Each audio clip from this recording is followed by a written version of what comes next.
and start recording in three, two, and one.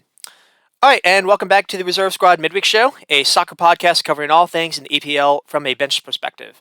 I'm your host Ben, and as the saying goes, when does the pool open again? When's summer again?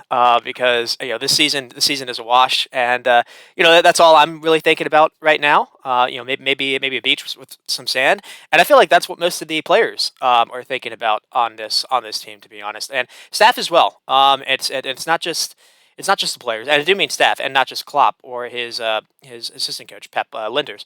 The scouting director, the scouting and director side, and basically I've been acting like everyone's been told, but pack your bags and leave, and that's because they are. hmm I mean, the club is trying to find new investors or trying to sell the club at the moment. The owners just do not care. That they feel Liverpool has is too much value to add, that being out of the Champions League isn't going to hurt their valuations. I disagree with them, but we'll see if that word pans out. And it's going to be a full rebuild job now, because they've neglected to invest over the years.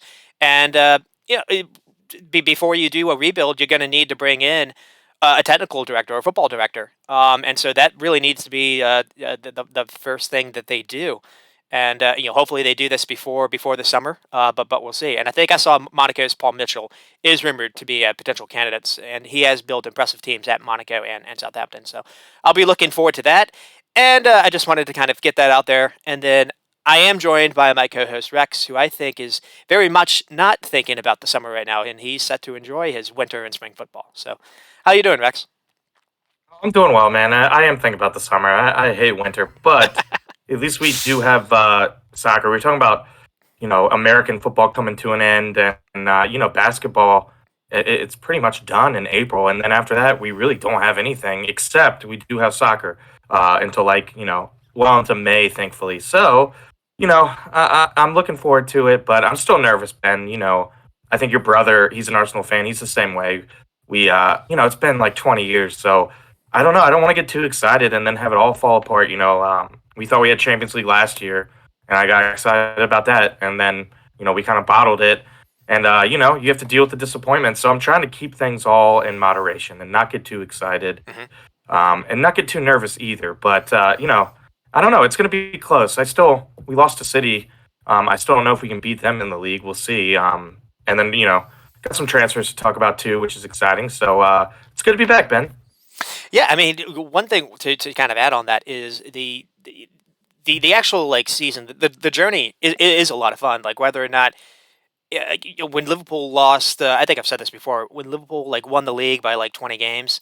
Now, I haven't been a fan for like 50 years, so I can't be like last season was more fun just as a fan perspective, because people that have that saw Liverpool not win a league for 30 years would crucify that kind of statement. But to me, because all the drama was done by February. Right. When they won in 2020, and last season it just felt like every game was a final, and just every game was like you're on the inches of your seat, and I think you're set to kind of experience that. So I'm kind of jealous, and yeah, I think you're gonna either way. I think it's gonna be fun for you. Well, I hope so.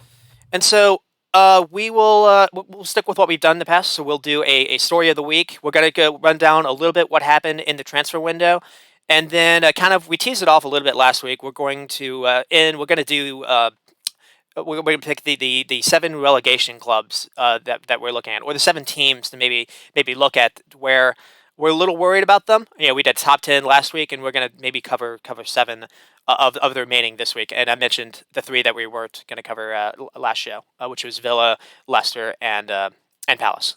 But we will talk a little bit about them as well. So to get started with the story of the week, it is an EPL show, but we've also covered Champions League in the past, and so with the FA Cup, not a lot of drama really did happen. So I actually spent my Saturday afternoon watching the Bundesliga. So I saw Bayern versus I check Frankfurt, and to be honest, like it was interesting because they still have midfield issues.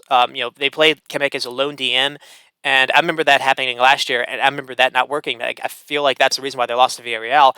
And it seems like Nagelsmann doesn't really have a pivot partner. So I'm wondering if maybe Cancelo coming in is that's he's going to play Cancelo almost like Pep was playing Kyle Walker, We'll see if that maybe pans out. But really, I want to talk about Kalu Moani. People might remember him for his little stint for France in the World Cup, and this guy looks a star. He's got 12 assists, I think, in the league as well as goals. But he was absolutely just dominating Bayern's backline by himself. The way he was making runs, he showed really good hold up play. He really is a star. And you mentioned Rex. You thought maybe Man United should look at Kane in the summertime, and if that happens, well, really, I think Man United could look at him just by himself. Or if that happens, I think Spurs should look at Muani as maybe his replacement because he has good hold up play, but he's got a pace to him where he can make these runs behind as well. He can lead a back line by himself, which I think you've seen. And then another thing is Bundesliga itself is heating up, which is pretty cool. It is. Union Berlin are still only a couple points back. RB Leipzig, which I thought was just going to throw away their season. They didn't really have the best Champions League run. They ended up actually turning that around. In the beginning, they were kind of struggling, and that's the reason why they ended up getting a new manager in. But since Marco Rosa has come in, they find themselves in third, and they're within a touching distance as well. And Dortmund is right there. So if the EPL race is going to be interesting, but but the Bundesliga is starting to maybe be interesting. Where in the past it's always been Bayern winning by oh, will this be over by March or April? And maybe not. So that is pretty exciting. And then to speak on Leipzig, Man City have drawn this team in the Champions League for the next window, and I think maybe this is a sneaky draw that maybe people weren't really looking forward to. But now, I mean, Leipzig have gone on such an insane run, and really they've been carried by Dominik Schlotterbeck. And it's kind of funny because they're playing Man City. This guy almost feels like he could be a Kevin De Bruyne type player if a team tries to bring him to the Premier League. And Man City are going to be losing Gundogan, maybe Bernardo Silva next summer. I would be interested to see if they try to target him. To be honest, because he's got good defensive numbers as well. He wins duels. Then one thing to kind of close off is I'm kind of pro Bundesliga when it comes to midfield talent. Stabachly, obviously Jude Bellingham, but another guy that keeps popping up is Manu Kone of Gladbach. And so I feel like you could build a pretty good squad just with that. And then the former Man United fullback Frimpong, I think, is really tasty. really playing well for I think Leverkusen. So, and then just talked up Mwani. So just kind of I guess a Bundesliga rundown. We don't really talk much about that league, but I had fun watching it this weekend. Yeah, and Sheffield really good, and he's part of Hungary. The international team is Yep. deceptively pretty good. I checked out them on FIFA the other day, and I mean they're not in the 80s, but they're mid 70s. And he's a big part of the Hungary team, which is kind of interesting. They had a good Euros. Yeah. Yeah, they did. And Sheffield is the captain too of that Hungary team. So, Hmm. but my storyline. We're going to talk about it a little bit more, but just the transfer spending this January in the Premier League has been out of control. It's almost like double what they spent the previous high for January, which I believe was in 2018. But I mean, Premier League spent 815 million pounds this January window. That's $1 billion US, and Chelsea were responsible for 37% of that total, which is just outrageous. It looks like Chelsea spent 323 million pounds.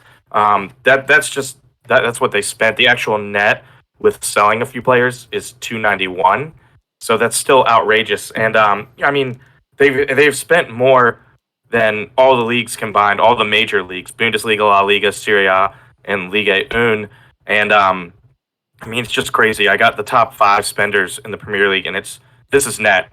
It's Chelsea at 291, Southampton at 55.9 million. So that's a huge gap, 250 million. Arsenal spent 53.3, and Bournemouth spent 49.7, and then Newcastle 5th at 43.6. So Chelsea, just outrageous. They're kind of, I don't think it'll work, honestly, because they're still in a bad spot. These guys have to hit the ground running. I don't think all of them will, but it's kind of just, I don't know, Ben. It's kind of irritating. I mean, we're not Chelsea fans, but they're kind of inflating this market, it feels like. I mean, they just spent 106.8 on Enzo Fernandez. He's a really good player, but I mean, they could just drop a 106.8 million on the last day of the transfer window. Oh, by the way, a window where they spent 88 on Mudryk, 35 on Botticelli, and they spent, 29, 26, 18, 8, and 10 for a loan on Felix on, 4 or 5 other players. So I don't know. It's just kind of inflated the market. I would say they would be in huge trouble if they missed out on Champions League, but I don't think they would be because Todd Bowley seems to be, raking in the money and his other ventures, and he's willing to spend it. So Hmm. it would be a big loss to spend all this money and not qualify for the Champions League. But because Todd Bowley just seems to have an unlimited amount of resources, I think they'd be okay. But I still think they're going to miss out on the Champions League. I don't think this is enough. It's just too many players to kind of fit in, and they have to hit the ground running, and they're in a bad Yeah. spot already in the Premier League. So I don't know. I just thought it was insane. We were expecting a busy transfer window, but this much money spent is just outrageous. And two players. They also did, I guess, pre-agreements. We've mentioned Nkuku already, but they did sign that Leon right back Marlo Gusto. Um, Mhm. One thing that's very interesting is as how we talked about this a little bit with Mudryk, but they've done this with like everyone. It seems they've signed is they did long contracts. And the way that they did the Enzo agreement is, I think it was only 40. It's 6 installments of like $40 million. So it's not all at once. And I think that's the way how they've been able to get around it. Which is still, I mean, in some cases it's credit to them. In other cases, it's incredibly shady. But you mentioned, I don't know if you said it was just the top five spenders in the EPL specific, or you just said in Europe, but it was all EPL clubs. I don't Yeah. know if yeah, that was definitely noticeable. I think I saw that the biggest La Liga transfer was this guy Montez for Espanyol for $8 million. Bournemouth spent 60 million, and I think Yeah. we talked about it last week. We do have a Super League right now, and the downside to this is with the other leagues are going to crumble, and it's going to force them to change things. It's maybe even going to drive them to do a Super League even more. And the reason why it's also a problem, I mean, this is coming from TV money, so it does suggest a bubble. So clubs operating on a big budget, thinking that the TV revenue will always be there, could be walking on eggshells in the future. But another thing too is, uh, if the other leagues do crumble, where does the EPL go for talent? That could be another thing to think about too. True. I've been surprised That's a we good haven't point. seen as much movement from the championship. Everyone's kind of Hmm. everyone's been focusing elsewhere. Maybe we'll start to kind of Yeah. see that. Um, That's a good call. and Yeah. It seems like the bigger teams are just like loaning out to the championship, but they're not getting talent from the championship. Yeah, that's yeah, a good point, Ben. And to your point too, like all the Chelsea guys they got, every single one from a different league, not from the Premier League. So mhm, yeah, they are. We are kind of going out. You're seeing like you talked about last week, Ligue 1 is constantly getting rated for talent, young talent. But one thing I would be interested to see, maybe these other leagues will like go on a spending spree in the summer because they're getting all this money now for like all the players are selling.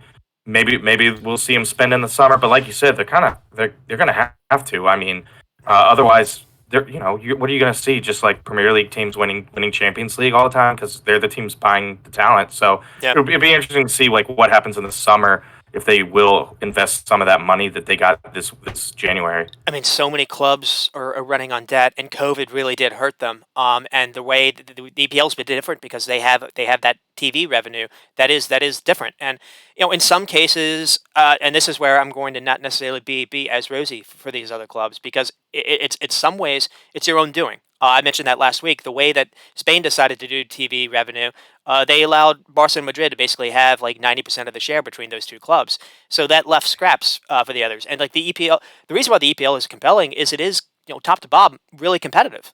And right now it's probably the most competitive it's ever been. It's City keep winning it and whatnot, but we're seeing Arsenal give them a scare.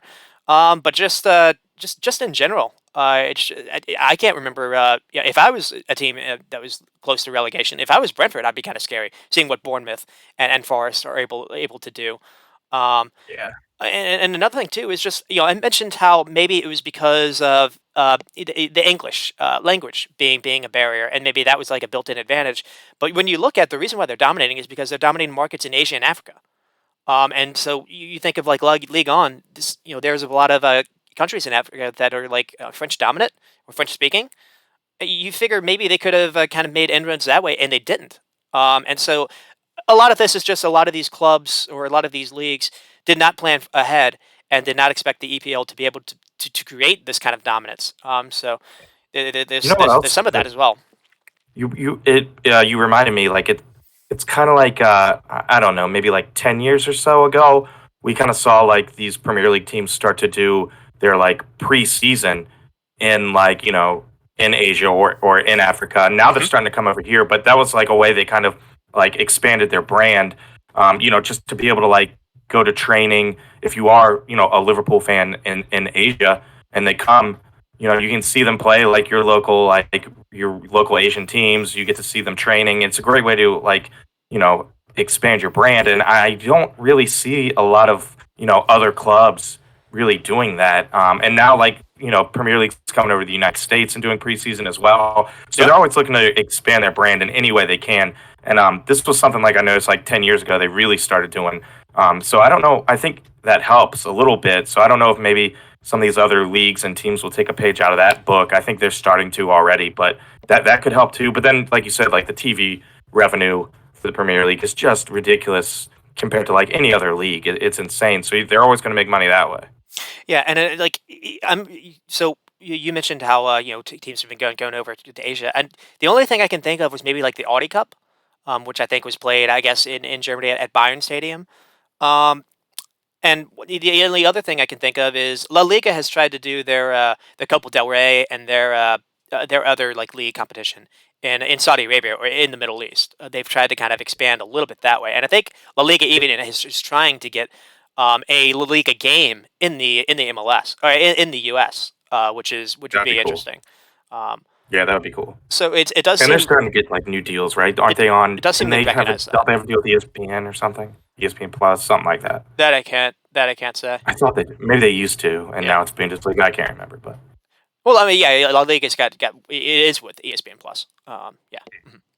And that's what's kind of weird too. Is like you think about it, it's hard to kind of I guess comprehend how good we actually have it. Now you still have to you have to pay like for premium services. But, like in England, you from like when it's like 10 o'clock, the 10 o'clock window, I guess like 3 p.m. there, you can't watch games. We can get every single game pretty much we want. So a lot of yeah, people use VPNs to kind of get around this. So they use like an American VPN to watch ESPN Plus to get La Liga games because they don't get La Liga games. They get like one a week. To get we can get Serie A through Paramount. We can get League On. And we can so yeah. it's League On's on BN all the time. Every game it feels like and it's the only it's at thing. least like 3 games a game week. It's So really the only thing they have now, other than like the Copa Libertadores. Turkish, So they do, yeah, and the Turkish league, and so they do.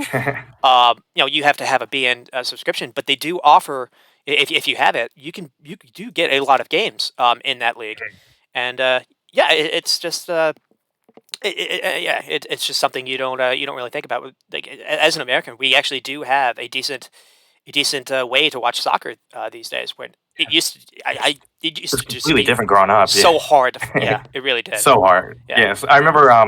I was thinking about this the other day. I remember like, I was watching my cousin's dog one like Saturday, like 15 years ago, and she had like a nice cable package, and there was one EPL game on that day, and it was Everton and Man City, and it was like Everton had just gotten Landon Donovan again, and Oh. Man City had just gotten Robinho, and that was the only game like on all weekend, and I was so pumped that I got to watch that game, and like that was like the only way to watch was like maybe one game a week if you had like I know what was it like FS1 or something like that, Maybe Fox Soccer. had some games. Yeah, Fox you had Soccer, to have that's Fox right, that's Soccer. right. Hmm. And even then it was like a couple games a week, and you couldn't really you'd cross your fingers that a big Liverpool game was on there, and if it wasn't, you were SOL. And if you So yeah, it's great now. I mean, it's awesome and because if you you missed can it, watch every game, and and, if you missed it, you're screwed too. yeah, because with streaming you can like replay. You can it's available to like if you find a replay. Oh yeah, Yeah. And so, yeah, it's crazy. so It's much better to now, just thankfully. run down what happened, I guess yesterday, or I guess really really for the window. So deals made. We'll just kind of go over the big deals. We will start with Enzo Fernandez with Benfica to Chelsea. We spoke about him a ton during the World Cup, but even before that, he's probably a midfielder of the Champions League group stage. He's one of the best controllers in the game, and he's just 21. I look at him like he's a more physical Thiago. I think he's that kind of player, and to get him at 21, now it's a lot of money. I do think it's worth it. I do think you're getting a generational talent essentially, and you're going to have him for I guess whatever 8 to 10 years, whatever it is. You're going to have him for. He's not even hit his prime. And Yeah. so yeah, and it's a Premier League record. But when a player like this, it's not necessarily going to lead to goals himself. But what he's going to do is he's going to secure the midfield. He's amazing in possession. He's going to improve the attack just with his distributions. He's not pressable, and he wins the ball back. He really is an all around player. Mhm. Yeah, and he started on the bench for Argentina, and then pushed into the first team. Right. So, like you said, it was kind of like like just now starting to hit his stride potentially. So, if they waited, into the summer, it could have cost even more. As outrageous as that is, because he already cost 106 million. But yeah, Ben, this is someone too that you've been really high on watching him in the World Cup. He's a midfielder that a lot of Premier League clubs would love to have. Liverpool, Arsenal could use him for sure. So yeah, a lot of money spent, but we both think he's going to be a proper player for sure. Because it's like I say the word controller because you don't. I've also I said profile. I replayed our last episode. I guess before this, I said profile like so many times that it was like it was on Really? repeat I don't essentially. remember, Um, I don't but remember when usually you have either a dual winner monster, you have like an energy guy, maybe you have someone that's good on the ball, but you usually don't have two in one. Like this guy's like Tony Cruz on the ball, but he can also win it back. He's more physical that way. Like he just dominates, and he can control games by himself. And Yeah, so it's just, and that was just them kind of getting. Well, that was not them just getting started, but I guess from here that is because they also brought in Mudrick, that. Yeah, 88 capping it. million. But because of the way that they did the weird contract, so the Enzo was only $40 million up front. And what they did is they were able to do the release clause. Um, and Mudrick, I don't know if he had a release clause, but they just gave Shakhtar a lot of money. But it's also like 8 year deal. So it's not it's in installments. Batishir Right.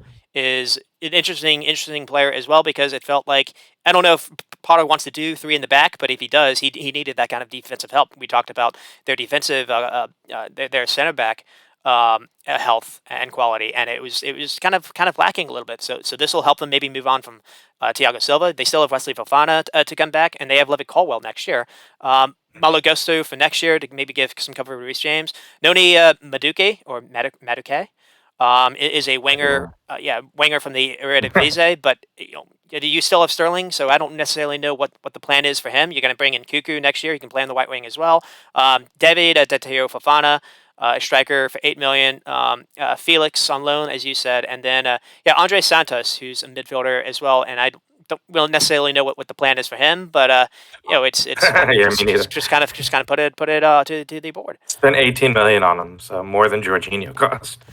And so we will kind of move on to Arsenal, and they did do some business. They shipped out a couple players. I think they lost Suarez to Fulham. They sold Bellingham, and the interesting one was doing Sambi to on loan to Palace. But we'll get started with Jorginho moving from Chelsea to Arsenal. And I don't know if you want to necessarily talk about this later, or I guess we can talk about this now. But I mean, what are your thoughts on that? Yeah, I honestly, I mean, I know a lot of Arsenal fans are upset about it, but honestly, I'm pretty excited. I mean, look, like they want Declan Rice in the summer, Hmm. so if they shelled out 75, 80 million for Caicedo, you're gonna have Caicedo, Shaka, Partey, and then Declan Rice. You're gonna spend a lot of money for Declan Rice, and on top of it, they kind of balked at spending 80 plus on Mudrick, but they would do it for Caicedo. So it's kind of like guys, Arsenal fans, he's a good Arteta kind of player, Jorginho. He was cheap. He's already in the Premier League. He knows how to play. But just looking to the future, I think it will allow us to possibly get Rice in the summer now, and you don't really have to worry about. Yeah, I mean, because if you spent 80 for Caicedo, and then you're going to go and spend close to that much, if not more, for Rice, that's a lot of money. It's a lot of midfielders too, really good midfielders. So I honestly like the Jorginho plan. I think it's like a year and a half contract. He doesn't cost a whole lot. Hmm. But the one thing that I was kind of curious about was, El Nenny's hurt, and then they loaned out Yeah. Sambi Lakanga. So I think the plan there is just, we need to get him more minutes, and I think they're trying to decide if they should keep him in the summer or sell him. Hmm. But that being said, like if Partey goes out, then you only have those two midfielders again because El Nenny's out. So you might need Lakanga. So I don't know if there's like a clause in there where they can bring him back if an injury does happen. But other than that, I think the business for Arsenal has been great. They haven't overpaid for anyone. Two of the three signings are already playing in the Premier League, so they don't really have to get accustomed to it. And they're, well, I mean, Kiovor's young, Jorginho's old, and then what's his face? God dang it, Trossard is older too. Hmm. But I think they're all like Jorginho's going to fit in well, and obviously we've already seen Trossard, was really good against City, at least for the first half. I agree. So these are players that don't really have to get used to the Premier League either, which is nice. And they're not big time like stars, so it's okay if they don't play that great for a little bit because they're kind of going to be probably bench players for the most part. Coming in as subs. So I think the business is good. I understand like why Arsenal fans are upset. They wanted like some big names, but I think come the summertime, I think this is going to be good. We've done some smart business. I mean, Arsenal don't want to overpay for anyone, and they didn't do it again this year or this window. So yeah, I think it'll be good. The only question will be if we don't win the Premier League, people are going to be like, well, if we had Caicedo or Mudryk, we probably would have, which is true. They are taking a risk, but I think come summer, I think this will be a good situation for them. They'll have some money to spend. Maybe they'll get Rice, some other players. So I'm pretty happy with it all in all. I know a lot of Arsenal fans aren't, but I think it's smart business. And Arsenal, they've been smart with the money. Sometimes it bites them, sometimes it doesn't. I think this time, I think it'll help. They got good players this winter. Three solid players. Yeah, And got rid of players too, and like you said. I do actually really like the idea of Samuel Alone, like you said, just to get him minutes because I think he's had some mistakes, and really the games that he's really featured, that those really have been the games that Arsenal have lost. Yeah, And it's not necessarily his fault, but that just says how important Partey is, and that kind of gets to the other yeah, thing. Jorginho as the quote unquote backup to Partey. Now, if Jorginho's come in to give Partey some rest here and there, I understand. If an injury yeah. happens to That's great. Partey, that maybe change a little bit how you play because Jorginho does not have the recovery legs. But another thing Yeah, too is Arsenal were able to play a high line with Saliba, with Gabriel, that he just did not have with Thiago Silva behind him. So I do think he's going to look a better player. And another thing too is Arsenal have wingers that can make runs. Martinelli, Saka, that Chelsea did not have. With Havertz or Pulisic or whoever was Mount that sometimes was playing up top. So I do think you're going to see maybe a Jorginho that you saw in Italy a little bit more. It's not necessarily going to be a player that's been out of form. At least you would yeah, hope so.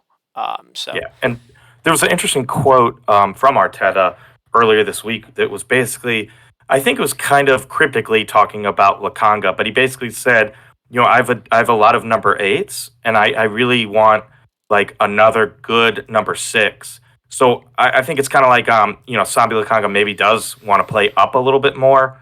And Arteta's like, well, we already have, some players that can play the eight. I need another like Partey. yeah, And like, that kind of makes sense now to bringing in Jorginho because he is kind of, he'll definitely be he'll your be number six back yeah there he'll be for playing sure. D. And he can play number eight too, Yeah, but he's not going to leave. He's not going to leave that mhm. area. Yeah, And he's yeah. very much an Arteta kind of player and an experienced winner in the locker room, which Arteta's big on bringing in those players too. So It's kind of funny. I've mentioned I don't necessarily know if he's a six himself, but he can play. He can play defensively. But I've mentioned I would like Liverpool to maybe go for Musa. I think Musa was an Arsenal product, so maybe in the summertime, if Rice doesn't necessarily work out, it'd be interesting if they look that way. But I don't maybe they have their eyes set on something, especially if you have your eyes set on Rice.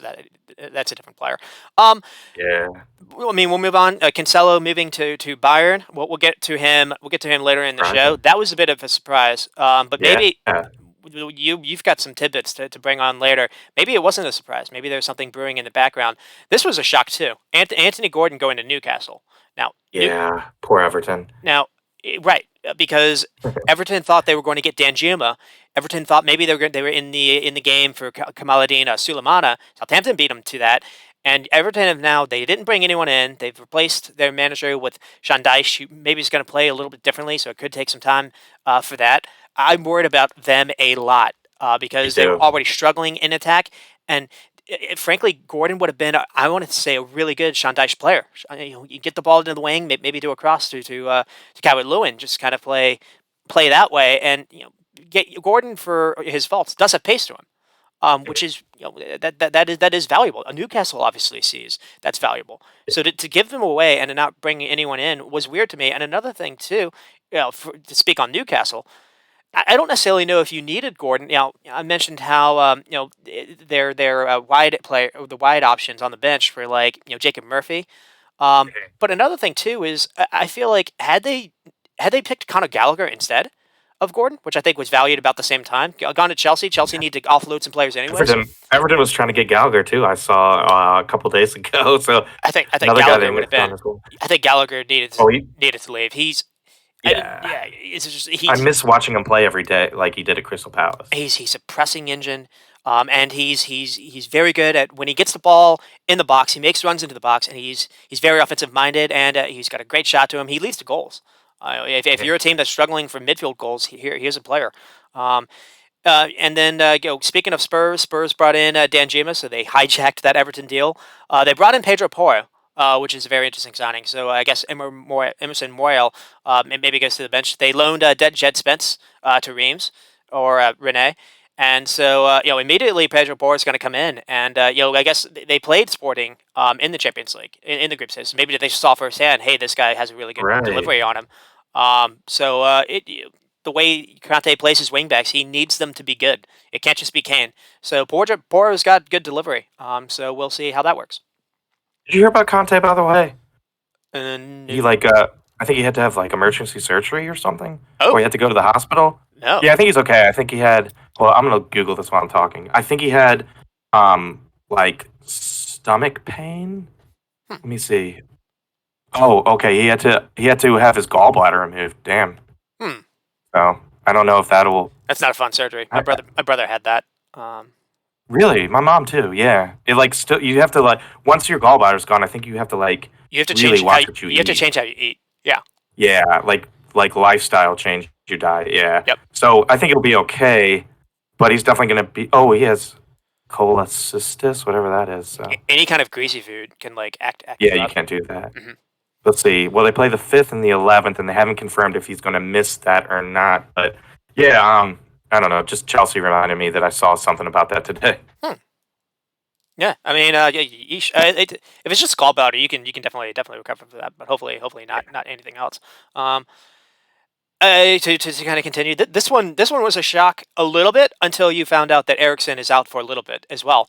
So Marcelo Sabitzer to Man United. Now, I had seen kind of rumors that Eric Ten Hag, he's former Ajax coach, maybe he would have brought it to bring in Ryan Gravenbeck, who made the move to Bayern last summer, hasn't really played a lot. Mhm. Nagelsmann, for some reason, just has not wanted to play him for some reason, and you feel like maybe he would have been able to come in and do a bench job for United. But with Ericsson being out, you're going to need to bring in someone to almost play immediately because I don't necessarily, unless you trust Fred and Casemiro to kind of work together. And Savitzer can basically do the things that Ericsson was doing, but also maybe be a little bit more offensive minded. Yeah. Frankly, I think he's got a little bit more pace to his game. So this was an interesting signing. Yeah, and I don't. Well, I mean, my only concern, I guess, would be does he hit the ground kind of running Hmm. for United? And the only reason I would be concerned about that is because it kind of took him like a season last season to kind of break through in the Bundesliga with Bayern. You're I right. mean, that might be like down to manager, but yeah, it took him a while. But this year, let's see, this year he's played in 24 games, so he is quality. I think. I just wonder if how long it'll take him to settle in. But I mean, it's one of those things where they don't necessarily have to rush him potentially, like you said, because they could play, the double pivot with Casemiro and Fred potentially. But Yeah, I think he's a good signing, Ben. My only concern is does he hit the ground running? But again, United in a good position. They're not like Chelsea. They don't necessarily, they don't need Sabitzer to hit the ground running. They just need him to come in and do a decent job, I think. And he's a good player. And maybe not playing enough at Bayern too, Well, that because he was like an everyday player before he left Red Bull. So and that's kind of the weird thing about him because I think at Leipzig he was more of like a 10. He was more advanced a little bit. And yeah, one of the reasons why he was struggling a little bit at Bayern is Nagelsmann was trying to play him in a pivot next to uh, Kimmich, and I it mean that's wasn't. great. It did not work. It did not work at all. And he's going to be you unless they're going to change formations. You're going to imagine he's going to be asked to play in a pivot next to Casemiro. Now Casemiro is not Kimmich.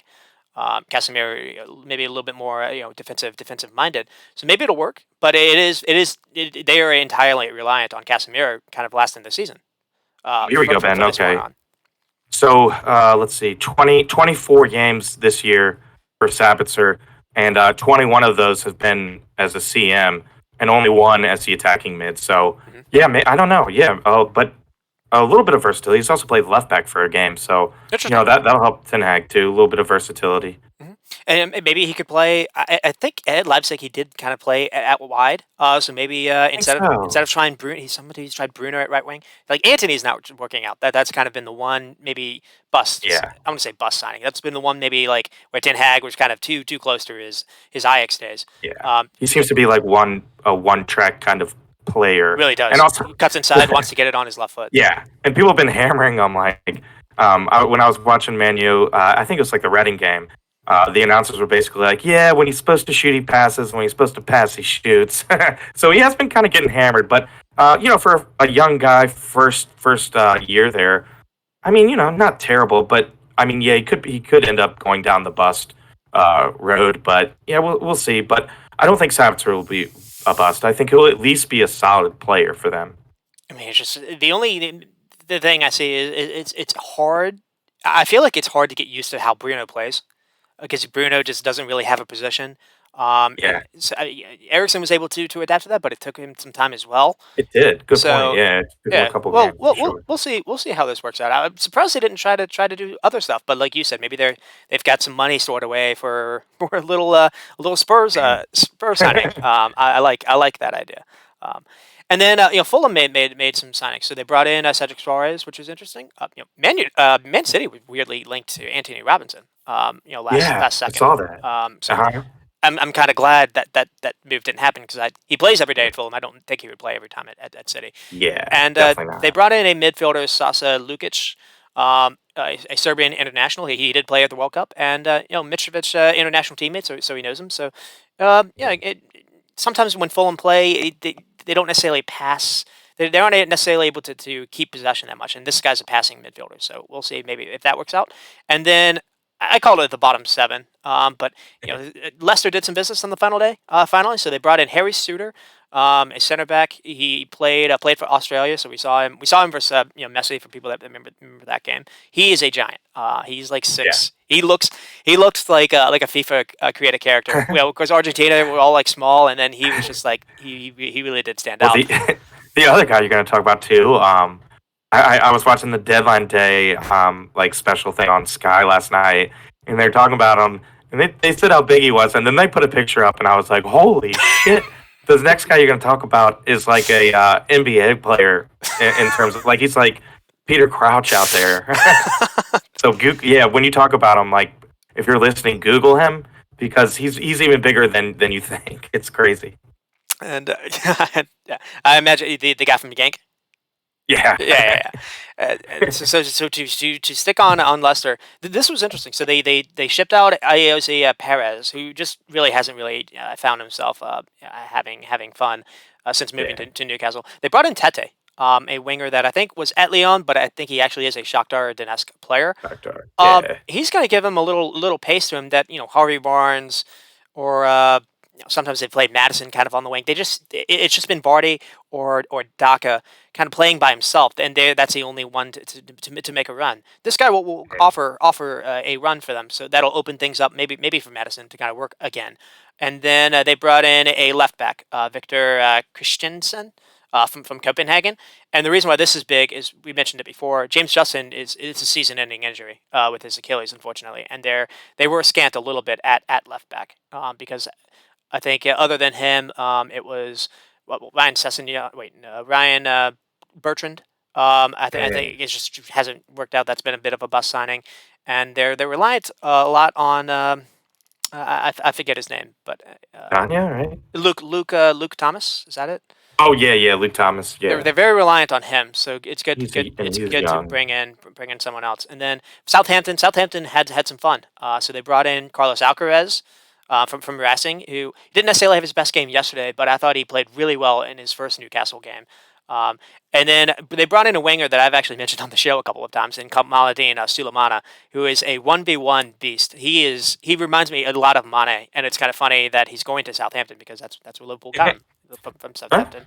And then right, Paul Oniachu from Genk, and I think he's 6'7", maybe he's even taller because you're right. It could be 6'8", Yeah, yeah, but he looks tall. In this one picture, maybe he was up against a short guy, but he was like 3 times the size of this other guy that was trying to guard him. well, like they have, like Jeremy used to say, like the golden height in soccer for midfielders was like 5'7" or 5. Iniesta was like 5'6", something like that. So he literally a foot taller. This is big too because it's Che Adams is very hit and miss. For some reason, for the manager doesn't always play Seeker Mara. Seeker Mara was the reason why they were able to beat Man City. I thought he was very good, but he doesn't. He played. They played Newcastle yesterday, and he only got 3 minutes coming off the bench. So it's good to kind of get some striker depth because we are both Yeah, worried about Southampton. They're last in the table. their Um, last year, yeah, and this might be this window like is completely different from Everton not signing anyone, and this could be you know at the end of the season, this could be maybe Southampton scrape by and don't get relegated because they made a couple signings, and Everton might get relegated because they lost one of their good players and didn't sign anyone. So yeah, it's important too for the bottom clubs to try to get some better players and try to scrape together enough points to get out. So that could be something looking forward to down at the end of the season is will these players help Southampton like stay up, and also would some help for Everton have helped them stay up, like getting no one and losing a really good player for them. I don't know. It spells kind of doom for them, and I maybe agree. Southampton trending up a little bit more, and some of these other clubs trending down. I mean, Bournemouth is 18th, but they spent some money, so maybe that'll help them as well. We'll see. It's going to be interesting. Yeah, there must be something that like the city of Liverpool did to anger the soccer gods because both that city is just having a torrid time at I the really, at the I minute. don't get the Liverpool. Yeah, I really don't get it. I mean, Gakpo, but Well, we just talked about their midfield, and they were Everton is midfielders, and they didn't get one. So Everton as well. At least Liverpool are not Everton, but yeah, it, yeah, it is would you funny. They almost went down last year, and you figured maybe they had picked up a shape, and they didn't. So yeah, um, would yeah, you have taken Jorginho for Liverpool midfield? Would like even just I would have taken. 12 million I'll tell you Jorginho this. be better than nothing? I absolutely would have taken Lukonga. Well, one hundred Yeah, percent. yeah, Because I don't think interesting. I don't think he's a six. So Yeah, Liverpool had yeah, he's Bacic. a Yeah. So interesting. Yeah, yeah, but I can't believe they didn't go out and even get like a $20 million midfielder. It's interesting, truly but incompetence. Yeah. you'll talk about that later. But just a little, yeah, sneak peek, and I was kind of shocked by that as well. Palace it brought in. So they brought in Samuel Lukonga, and they brought in Nauru. I can't say any names. Ahamada from Stuttgart. And so another two midfielders kind of help out. It does feel like sometimes Palace. Palace are very, they have decent defenders, but everything's reliant on Eze, um, Zaha, and Olise kind of, or maybe Edouard, just kind of doing something individually 1v1 and just scoring. It's not necessarily, they kind of look disjointed. So kind of shoring up that midfield, I think will help Vieira. Mhm. And then the Bournemouth really just kind of had some fun a little bit. So Ilya Zabarnel, I think. So from Dynamo Kiev to Bournemouth, a center back, which Bournemouth have had issues at the back, Yeah, and to say the least. they're saying that that guy is the best like center back from a like one of from a Outside the non like big top five leagues. league. I've seen that Yeah. too. Yeah, So that he'll be interesting to see because I honestly don't know anything about him I don't either. at all. So that'll be interesting to see. But yeah, he's supposed to be really good. But really, the main guy that's kind of funny is Dango Odiawa. Oda Tora. Yeah, I'd spoken to him a little bit last week. He yeah, it was that Who Score thing where they had like a top 21, basically players before the World Cup. He was on a list with like Saka, Martinelli was on the list, Rodrigo was on the list, and then you like see this guy, and now Bournemouth have him. But they also brought in Darren Randolph, like an older keeper, Anthony uh, Semiano. A forward from Bristol City, Mateus Vena, like I think a left fullback from Roma, and then Hamid Traore, a midfielder of Sassuolo. So Bournemouth did some business, and if they stay up, I think it'll be because of this. And Dango's already got an assist, one appearance, one assist Yep. for them. So hitting the ground running, and yeah, again, like this might be, them doing business might keep them out of the relegation zone for another year. We'll see. It's going to be interesting. And another winger that would again kind of just buried at League On, and maybe people just don't value that league, but it seems more and more teams are coming, or more and more players are coming from that league, and not really struggling to adapt. Bruno Guimaraes came in, and he hasn't really struggled. Kamaluddin Samala, we'll see how he does, but I have a feeling he's not going to struggle with like EPL fullbacks compared to, because it's a Yeah. physical league. But he had I saw that he's up there. He's tied with Neymar for goal contributions. This part in the season with like 15. So we'll see if that kind of pans out. One game, one assist Yeah. already. Yeah. Yeah, and well, just in Ligue 1, he has 6 goals and 6 assists. So he's got 12 goal contributions and 18 appearances in just Ligue 1. Mhm. So yeah, like even if he doesn't necessarily score a bunch, he can provide assist as well. And a lot of those players from Ligue 1, it seems like they kind of they're not just scoring or they're not just assisting guys, they're both. So Yep. if something doesn't work out necessarily, his shooting boots aren't there for the rest of the year, he can chip in with assist at least, and they need everything they can get. And then to kind of wrap things up, Felipe, a center back at Atletico Madrid, moved to Nottingham Forest. He is a little bit older. I think he's like 33 or 34. But Yeah. the main thing is just like, Forest need help. Forest need center back help as well. So maybe this way, if there's another injury to someone, you won't have to rely on Cook and McKenna. So that should help them. John Joe Shelby moved from Newcastle to Forest, and Forest decided to go double dip because they got Chris Wood from Newcastle to Forest. And really, the, the They main the main thing that I think is interesting is they brought in a midfielder, Danilo, from Palmeiras, and Yeah, he could he be good. looked very good versus Man United. Mhm. Did They they did Forrest end up getting Navas from PSG for goal? I think they did, I think they right? did. Yeah, you're right. Yes. Let me Google it. Um, I'll Google it while you talk.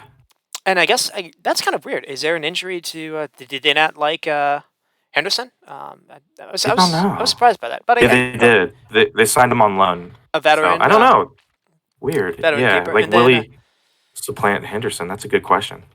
Wolves. Well, he wasn't really playing it for. Is he still at PSG? He wasn't really playing for them. I think I remember Yeah, he's hearing. back to Donnarumma, right? Yeah.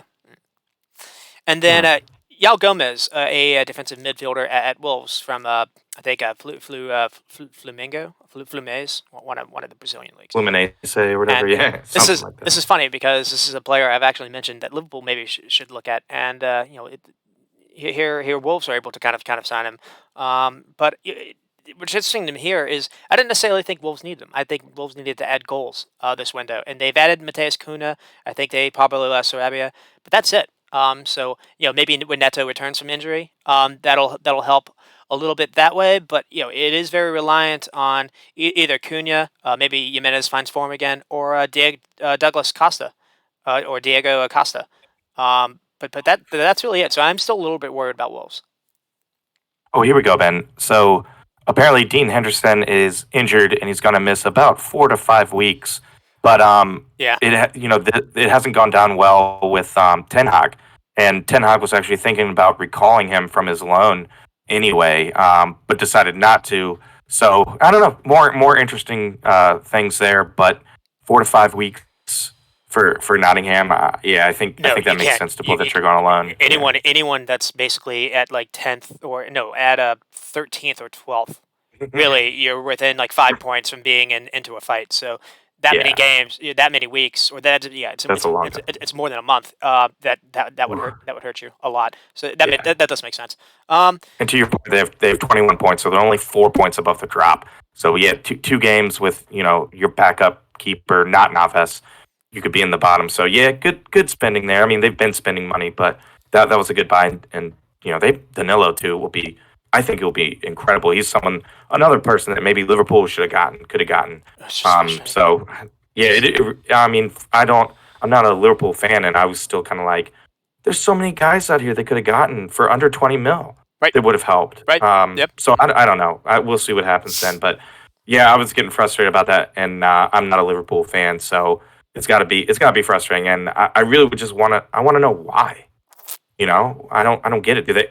I think they have the money, right? It's not a money. I don't know. I don't know. They've been the top earning club for the last like 2 seasons. And they do have like a high wage bill, but what the owners have done is they've invested a lot of the money into like a stadium expansion.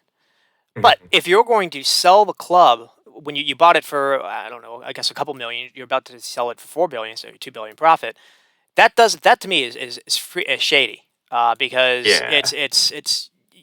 congrats on doing the stadium building, but you did that to increase the asset you're about to sell. To make a anyways, I don't Mhm. necessarily want to get into that now. Um, do you have a Everton too is building a new stadium, and they might be relegated. So that'll be interesting too. match day revenue is big? You don't realize Mhm. how important that is. That's the reason why a lot of these clubs are hurting because of COVID. So Oh, right, yeah, yeah, yeah. Still, like, so, recovering from so that, yeah. expanding and having a bigger stadium does make sense. To be honest, Mhm. because you can make that up quite quickly. Is there a signing that you particularly were like, super excited about, shocked about? Like, what was your favorite signing? I guess I'll put it that way. Ooh, well, the one I was really shocked about Jorginho just because it kind of came out of nowhere. It was all this talk about Caicedo, Yep. and there were, like, alternatives, like Bamba was an alternative being named, but I didn't hear anyone talk about Jorginho. So that one caught me off guard for sure. But I mean, just the thing that was crazy was just the amount of money being spent by everyone. I would have never thought that, like, a player like Keylor Navas would be going to Nottingham Forest, from PSG to Nottingham Forest. So yeah, I think for me it's just the general craziness of the Premier League just spending an obscene amount of money on players, and I mean you got like PSG players going to middle to bottom table Premier League teams. Yes. It's like we talked about in the beginning. It just really speaks to how strong the Premier League is, top to bottom. And I mean, yeah, it really is looking more and more like a super league with every window that's spent. It's just skyrocketing prices on players as well. I mean, 106.8 million for Enzo from Benfica. I don't know, like it's all kind of crazy to me. But I mean, a lot of the players we kind of thought like Enzo was in for a lot of teams. Mudrick was kind of a crazy. It was just a bunch. It was kind of like a summer window in January, It really which was was. great, crazy. Yeah. Yeah, Yeah. I mean you don't see that much money Well, being spent in January. we talked about that. You're right, and we talked about that a little bit last week. Where I am curious if maybe the World Cup happening in November was a big factor in that teams maybe agents were telling their players, hey, stick it out and then move after the World Cup because you don't want to Yeah, move to a team, get unsettled, not be picked, and then that affects your roster, true. your roster position maybe for your national team. So maybe that had something to do with that. Just yeah, it is interesting. I do think a lot of these clubs are hurting because of COVID and have a lot of debt on their books, and so that's a reason why EPL clubs are coming in. They have this TV, treasure chest, and they able to just kind of raid. Um, Yeah. I kind of went with it's not really a signing, but Brighton were able to holding on to Casado. And one thing I'm going to say about this is I do think Arsenal messed up here. I think had they Brighton kept saying, "Well, he's not for sale, or we're not going to sell him less than what their valuation is." Had Arsenal actually Mhm. done it and just given them what they asked for, now I don't necessarily know if Arsenal have the finances to do it, and they have been doing things differently. They have been trying to do like a bit like Newcastle. They spent a lot of money a year ago but it was a bunch of players for like 30, 40 million. Right. So and maybe Casado wants higher wages. Maybe that would have messed up the wage bill. But I think what you've done now is you've put yourself in this position to maybe get him in the summer. But Chelsea probably going to want to go for him. Man City are probably you're going to have to basically compete for him, and it'll be a bidding war now. So Mhm. and he's not necessarily. I don't necessarily want to say he's generational, but I don't really see a flaw in his game either. He's press resistant. I think he's better on the ball than Gini Ronaldo, and he wins. He basically wins 6 duels a game, and he averages 3 tackles a game. He is a physical beast, and he can dominate midfields by himself too. And again, for being as young as he is, he would have been there for a bit. So you risk Yeah, not getting true. him, but if you get Rice in, maybe that's in the cards as Yeah, well. But I think too that price tag for. I mean, we've only seen him 21 games true. in the Premier League, so I think 80 million plus for 21 games. That kind of scared off Arsenal. But Mhm. to your point, if he is just a young star and he's going to get better, he's going to cost more than 80 million if he continues to play like this. So to your point, maybe they could have grabbed him for it seems funny, but for cheap at $80 million. And I think But when you have a market where Enzo's 106.8, maybe that's a steal. But yeah, if he continues to play like that, if you he'll win go to a big club and it'll be more than 80 million for if you sure. if you win the Premier League, I think you get 300 million on top of some other things. It might be more, but I Mm. think that's kind of what the thing is. So it would have been a down payment on that. I think if you got Casado in, it would have been done deal. Now you're gonna have to sweat it out a little bit. But Yeah, to speak on Brighton, what they also did is not only were they like, we're not gonna sell you, and what's kind of lame is he is on kind of like low wages, so that's the reason why he kind of wanted to leave. He actually put it on social media. He was trying to like push the move. yeah, Brighton yeah. immediately within like a day brought in Yassine Ayari, a young Swedish midfielder who maybe could be his replacement, and that kind of they're just like we're not gonna you're gonna either not play, you can sulk, but we're just gonna keep you. And we'll see how that works out. But they also brought in Facundo Brunet this January. So Brighton are just it's forward thinking. To be honest, they're always kind of a step ahead, which is important Yeah. because you don't want to necessarily be just super reliant on one player, and then that player leaves or that coach leaves. So it's Yeah. impressive. It's impressive what the operation that they have. And they're able to replace players for cheap. Like I mean, Matoma's doing amazing. He came from Union St. Galal for 2.5 million. That's it.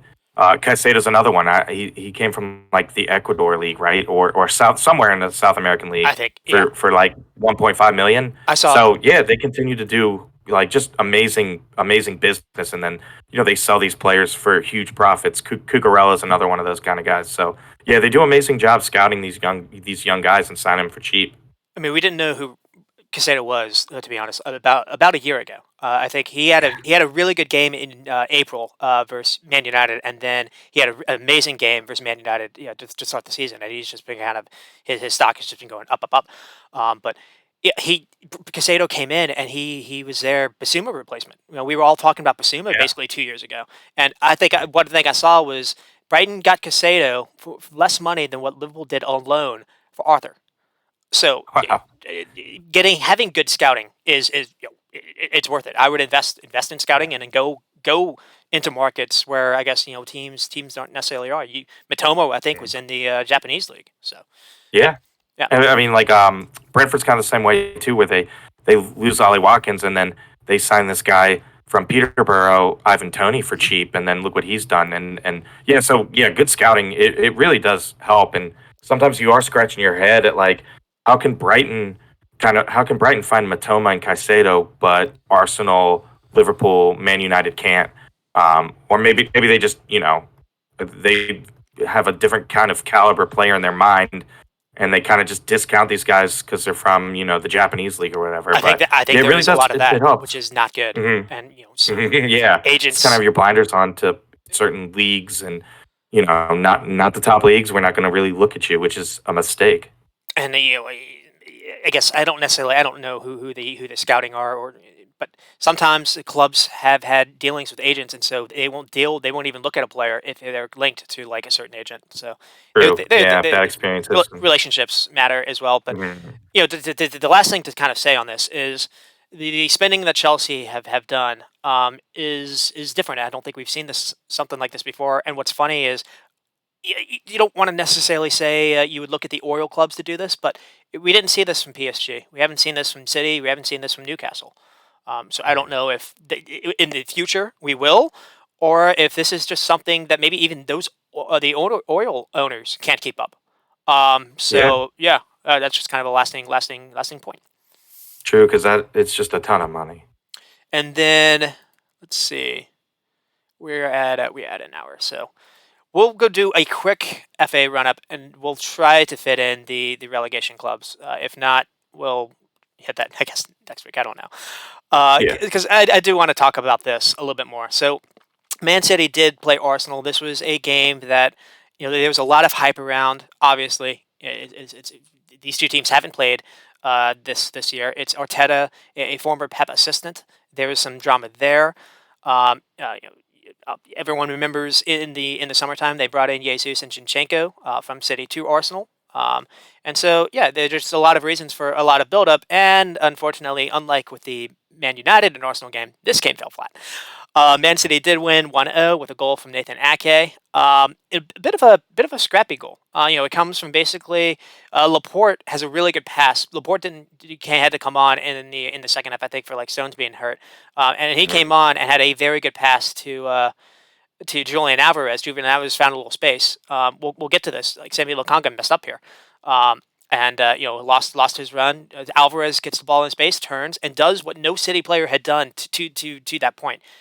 He was direct and took a shot. He tried to be aggressive, and the shot doesn't go in, but it banks off the post. And what that does is Arsenal are they've been in their blocks and they've been really good defensively, but at that point it unsettled them, and they had to kind of they were disjointed a little bit. And what happened was Grealish was able to get the rebound, and Grealish was able to bring two players onto him, and that allowed Ake to kind of be open. And Grealish found Ake, and it's a really good finish by Ake. Mhm. Yeah, surprising finish. Yeah, it was. I mean, to kind of touch on the stats, the XG was just putrid for both. So it was zero point 0.5 for Man City, 0.3 for Arsenal. The shots was 8 for City, 3 on target, and Arsenal just 5 and 2 on target. And what's funny is I feel like most of that really was in the first half for Arsenal. And to touch on City, I'd say the positive was Alvarez. Alvarez came in and was really the difference maker. To be honest, he didn't do this. Oh, I'm going to get the ball and going to recycle all. Give it to Rodri to the side. We're going to recycle possession in the back. No, he was direct. He decided to take a chance, and that's the reason why they scored.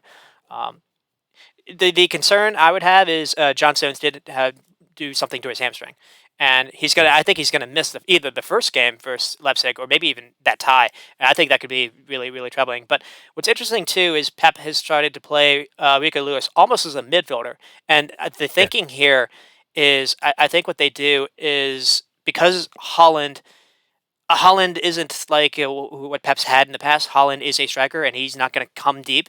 And so in the past, City always had like basically an extra midfielder. He would play like Bernardo Silva, almost like his striker, and they were able to control the games that way. So then they're missing that, and so what they've done is they've played Rico Lewis as that extra midfielder to kind of help them, keep control in games. But what that does is if City do lose the ball, and you saw this in the first half a lot, is basically City go from a back three to Rico Lewis is the fullback. So you go from a basically 3 in possession to a 4 out of possession. And if Rico Lewis can't get back in possession, that forces Stones, or that forces that center back to cover a lot of ground to stop that wide area. Maybe that's the reason why Stones' hamstring went. But we saw Trossard having his way a little bit with Rico Lewis. So that I don't necessarily know if that's a good thing for them long term. I have a feeling Kyle Walker would probably play in a bigger game. So. Mm. Yeah, yeah, probably. And Kyle Holland's supply is starting to get cut off a little bit. So I mean, he's still getting. We mentioned he's on 25 goals, but if you can cut the supply, it doesn't feel like he's going to create a goal by himself. And Mm. it wasn't Saliba came on, I think, in the second half, but it was Holding that was able to kind of keep him on his toes. So that was a surprise a little bit to me. Yeah, Holden got a lot of shtick too. But his job was to, keep Holland from scoring, and he did that. Maybe too, like he got an early yellow, so maybe that was part of the reason why he came out. But yeah, Ben, I agree. Like his job was to stop Holland, and he did that. It was just a half, but hey, he got the job done, and Yep. he was getting a lot of stick on Twitter for his performance. But it wasn't glamorous, but his job was to stop Holland from scoring, and they did that. A little help from Turner off his line too, but Well, let's. Well, yeah. I mean, what did we're kind of focusing on City, but I didn't really get your overall thoughts. I mean, what did you think of this game? What did you think of like how Arsenal kind of went about it? Pep did do. I mean, Arteta did do a different lineup.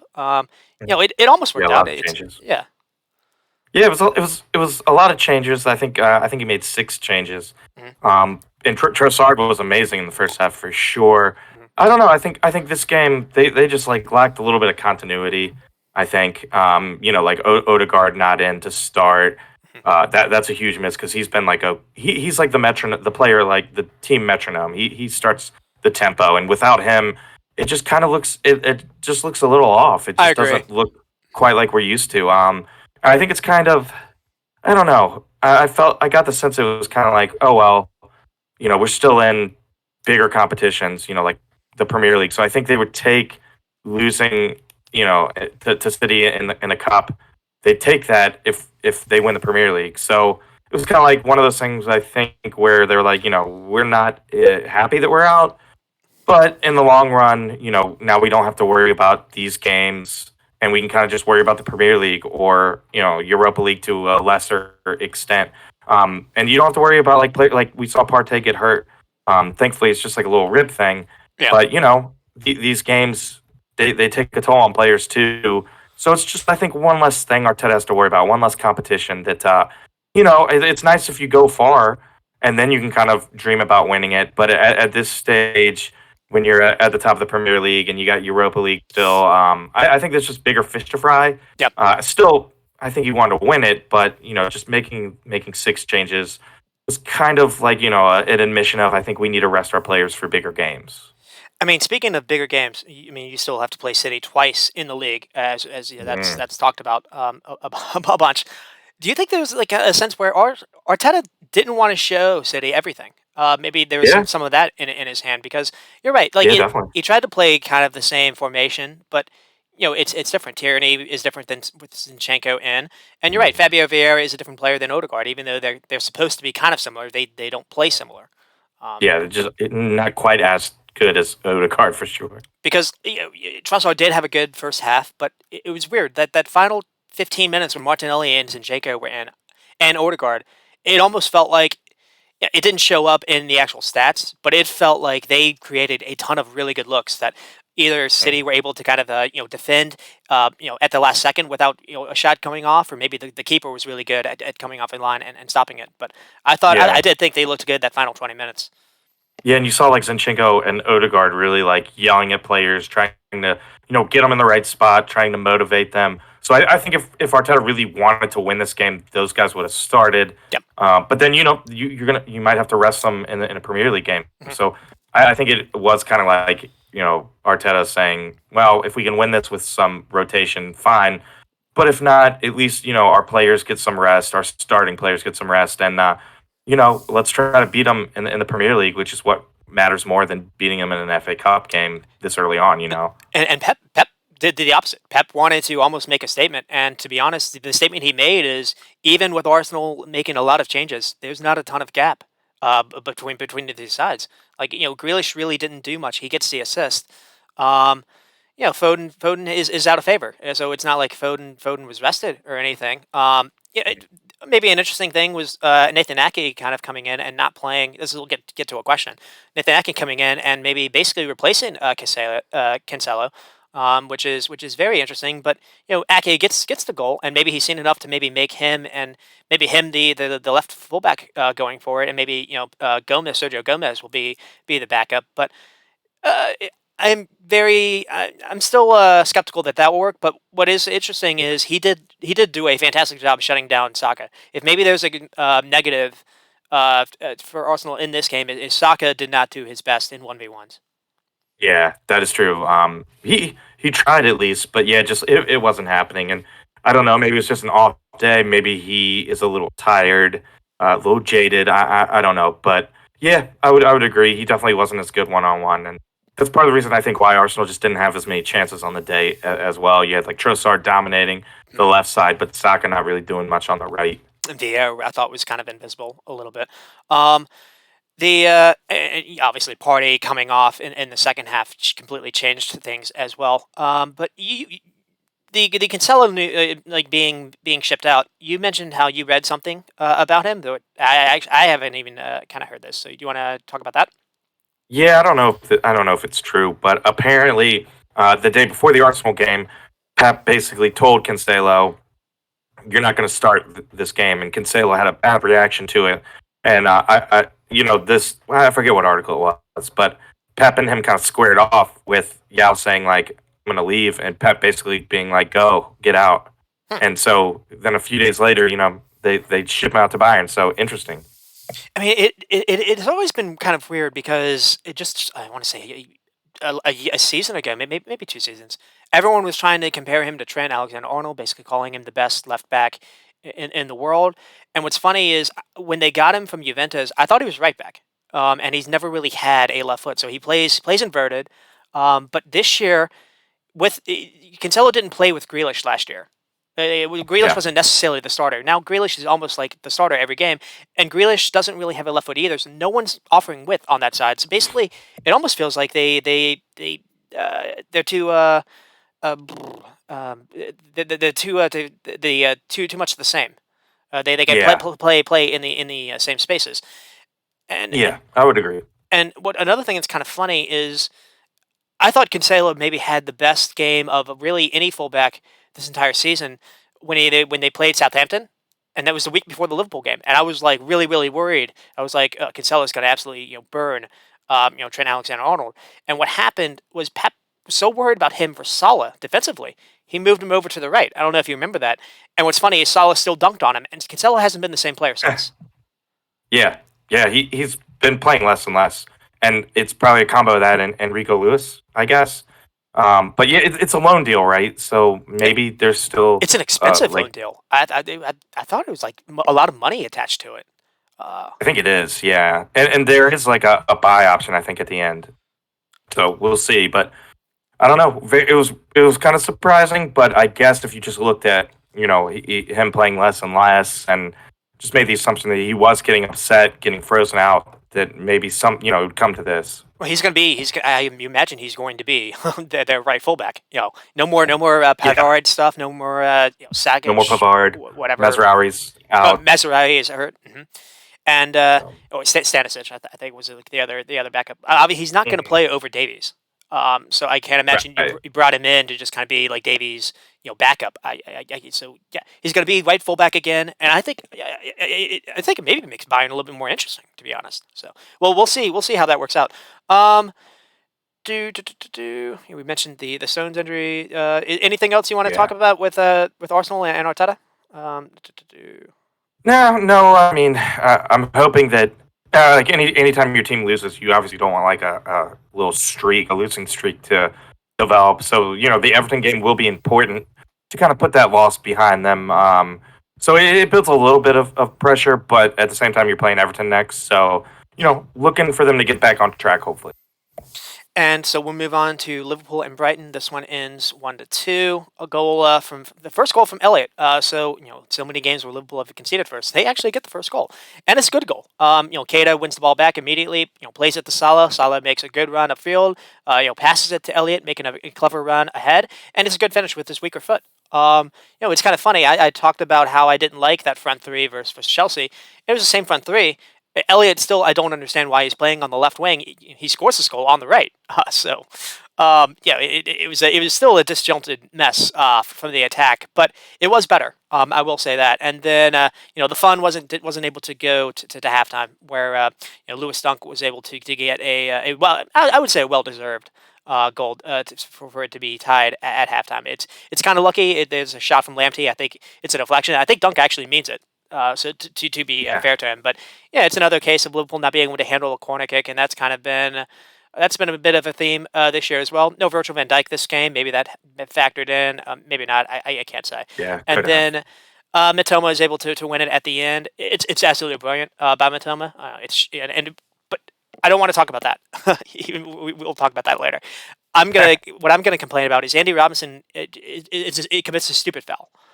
He just bowls over a Brighton player. It gives them a foul near the box, a free kick near the box, and the ball is just looped in, goes to Estupian, and then Estupian kind of just loops the ball in, and Matoma it falls to Matoma, and Matoma takes. He basically puts on a clinic on how to take a first Yeah. touch under pressure. Oh, it was amazing. And Yeah. no one was expecting him. Gomez. People were going after Gomez maybe a little bit. No one was expecting Matoma to do the touch that he did, because Yeah. No. if he does try to take it first time and take the shot, which you would imagine anyone else in the stadium would have done in that situation, it's blocked. Yeah. Yeah. Gomez had to It kind is of rush out. spectacular, and Yeah. it's one thing to take a touch. If anything that's other than perfect, I think Darwin Núñez is there to kind of block off. So if the touch is heavy, you're still able to stop it. That was not fair. And Yeah, because he was able to kind of like fake like he was going to shoot, but yet cushion like the ball in the air so well that it was the perfect touch that he could fake and then shoot. It was amazing, amazing goal. And yeah, Ben, I'm glad that you don't think that it was Gomez's fault because I didn't either. That's one of the things where like Matoma is the only one on that pitch that would think to do that. I mean, you don't want to necessarily say this, but the only thing I remember Messi doing this to a keeper. I think it was versus Arsenal, where Probably. he did a flick that just no one was expecting. I think it was when Arsenal had that goalie with the blonde hair, Almunia. Munia. Yeah, Yeah. it was Oh yeah, that's like Fabregas for it Arsenal. was in like a Yeah. Champions League game. So Hmm. you don't want to necessarily say Matoma did something that Messi would have done, but Maybe. Mitoma is amazing. Um, He really is. and it's fun. It's fun that he's on Brighton. Let's see. I mean, the lineup news. There was no Caicedo, so maybe that's kind of the reason why Liverpool did a little bit better in this game. In the midfield, it does seem that Klopp understands that, hey, Henderson and Fabinho should not be starters. Unfortunately, when they come on in the bench in the second half, they're awful. And I think that's basically they lost the game with that with those subs. But Yeah. you're reliant a whole lot on Batchett being able to. He's 18, so you don't want him to be overplayed. Maybe he has like muscle issues. You don't really know because he Yeah. hasn't played this many games. He has to play every game now. Keita has to play every game. Keita was so much better than Henderson. They were able to win the ball back a little bit, and then the fear is Thiago's being played a lot too. And so I was hoping, had you brought someone in, you would have been able to maybe play Keita and Thiago, kind of manage the minutes, both of them. You can't do that now. And so they brought in Gakpo. Gakpo is being played almost like a 10. He is basically being played as Firmino. I don't know if the idea is to play him with Darwin and almost like a 4-2-3-1. And that would be interesting, but you also need two really good pivot midfielders, which you don't have. I don't understand why you got Gakpo if the idea was not to bring a midfielder as well. But yeah, Yeah. I don't have to do that rant again. Well, and they did Gakpo early, so you would think that like they got that done early, and the rest of the window would be energy towards getting a midfielder. But yeah, it wasn't, which is weird. And Gakpo had a good game. He did. I'll actually say that. Yeah. So you saw what he can offer. Now it is weird how he was only specifically a left winger at his club at Divizia, and again with the Dutch team, Yes, he was basically played as a connector as a 10. But to play that, you need two players to run forward ahead of you, and so I don't you can't do 4-3-3 with Gakpo and Darwin Núñez. I don't think when everyone's healthy. It's weird to me because Darwin Núñez everyone healthy. I would not pick Darwin Núñez to start over Jota or Diaz on the left side. And frankly, in the middle, I don't know if I'd play Gakpo over Jota. So the squad building is a little weird. It's very, very forward reliant. I mean, you could possibly still Yeah. extend Firmino's contract. I don't know maybe he walks this summer. Maybe that's the idea. Gakpo is the new Firmino. And Firmino showed you don't necessarily have to have pace. You just have to have a really good awareness. You have to be able to make the runs when you can, but you have to really good on the ball. Gakpo does seem good on the ball. To be fair to him, but he needs to Yeah. have runners ahead of him. There was a time where Naby Keita did a really good job to kind of slip by someone, and he was running in front of Gakpo, and so there was no one for Naby Keita to feed a ball to. And what he did is he went out wide, and Salah ended up getting a cross off. I think the ball had to be cleared off the line, but you see the issues there. Where when someone drops deep and plays in midfield, this false nine, people like to say, what that does is that leaves there's no one ahead of you. And so you either get that you're not going to get that from Elliott either. So Yeah. there's still issues. Yeah. you bring up a good point about Pasicic being so young and just being wary about putting like all those minutes on his legs because it kind of Arsenal fan, but it kind of reminds me of like Jack Wilshere, where Arsenal like Oh really had to play God, him and he was super young and they don't say just that. ran him into the ground. Yeah, I think Liverpool. I don't think Liverpool will do that, thankfully. But I you don't know, know. you bring a good point though. You do have to watch those young guys' minutes because they add up and you could really like set back someone's career. But I think Liverpool will manage him just fine. I don't think they will do in Arsenal, thankfully for you. I don't But think yeah, I that's don't a think good they point. You can. got to be careful. I don't think he can manage his minutes. That's a problem. We'll get Ooh. to it. We'll get to it maybe later. Oh, maybe I should say it now because I might forget. Fabinho came on, Yeah, and within his second touch, he should have been sent off. He had an awful that's challenge bad. Yeah, on Ferguson, and thankfully, I think Ferguson is okay. It looked like Brighton was about to bring in a striker like immediately. You saw what a competent club looks like when they have an issue to address. Within a day, they were trying to sign the striker. I think Vitinha from Benfica. I have no idea who this is, but he's valued at $30 million, and you imagine that was because of the Ferguson injury. But yeah, his diagnosis has come back okay. So that's the yeah. reason why That it they looked didn't do it. nasty. Yeah. Mm. I Yeah, mean, like looking at that in slow motion, you were kind of like, yeah, maybe that was a red. immediately, I didn't even think it was close. I was just like, "What do I you?" guess it was like, Fabinho was like smiling, and he was like, he was trying to pull out. I feel like Fabinho would have pulled out the card himself. yeah, He understood what he did, and yeah, he did. He was like, oh crap, yeah, that he Rousey just came on, that kind of thing. he'd only been on. Maybe that was it. Maybe the ref was like, That "Mate, might have been it. you've been on Yeah, for a minute. I can't send you off." right, Um, right. but I don't think Fabinho can play anymore, which is scary. Scary. I used to be like, oh, surround him with legs. I mean, Tiago and Keita aren't really legs. They're not. They're not, well, they're not workable legs or durable Well, yeah. legs. Well, you might Um, have a good option for him playing center back. That could potentially work? I mean, I don't really know, but we're gonna get to that. in theory, They might have to do that because Kanate did something with his hamstring. So it's either that or Nat Phillips. I do not want Nat Phillips to play versus Real Madrid. Um, yeah, coming up, yeah, that's another Fabinho. thing. Did they get Real Madrid? When Van Dijk got hurt, that's what Klopp did. He played Fabinho there, and he actually did shore up at least the back line issues, but they had no six, and so teams were able to kind of get at them. But you're right, Bacic is a six now. So maybe that wouldn't happen. I think they should explore that, to be honest. I mean, the XG was Brighton 1.5 to Liverpool basically 13 shots and 6 on target for Brighton. Liverpool 8 shots and then 2 on. The attack still wasn't necessarily where it needs to be. I mean, Brighton winning possession 56% to 44. You usually see Liverpool having the majority of possession, and Brighton with 476 passing with 88% accuracy. Liverpool were able to turn them over a little bit more. I mean, at least this was competitive. The game at Anfield ended in a draw, but it was 3-3. I didn't. I think the keeper Sanchez had a mess up on a corner kick, basically gifted a Yeah, goal. that's right. And the other games really haven't been competitive. Or the other game wasn't competitive. Yeah. I mean, the concerns for me is just you can speak about the investment all you want, and you should. Klopp's decision making is costing games now. He took off Trent for Milner. It upset Trent, Weird, and when Milner came up, you put Milner on Matoma, and right? Like if Matoma cooked him. Alexander can't start, if Alexander can't stop Matoma, like Milner sure as hell is not, right? Yeah, it's just, So yeah, I think we texted each other in the group thread when that happened. Like, you think Milner's gonna stop Matoma when Trent Alexander couldn't? I realize like Trent Alexander Arnold is more of an attacking player and he's gotten some shtick for his defense, but just on pace alone, I would leave him in there over Milner. Milner's like our age. There's no way he can keep up with Matoma. I mean, to me, it's not fair to like force your fullbacks to do things 1v1 all the time. There's Keita was helping out a little bit, so that helped. But when Henderson came on, there was no help, absolutely no help. And so you put on Henderson and Milner on the same side. And so what happened? Brighton dominated for that final 20 minute stretch. Badage for Fabinho. Again, Fabinho should have been sent off like a minute playing in the game. Well, the one thing that worked, or at least it made sense, was Darwin for Elliott, but Darwin did not have a good game again. And I don't like Darwin on the left side. You paid so much money to play him in the middle, and it doesn't seem like he can play in the middle. So that, to me, is suggesting bust. Unless you do this 4-2-3-1, you have a connector where Darwin makes his runs ahead. That to me would work, but that requires you not playing 4-3-3, and that's another thing too.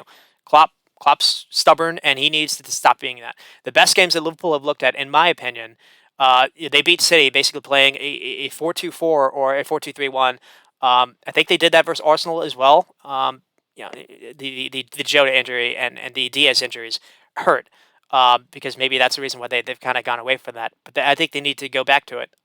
They played a 4-2-3-1 versus Ajax and Rangers in the Champions League, and I think those are the games when at least they looked okay. Yeah, When Klopp has done this, he plays three in midfield. He likes having midfield control. Well, you do that with 30-year-old players who can't run, and you still play with your fullbacks being high to provide width. You're asking your defenders to just be you're asking Allison to save you in every game.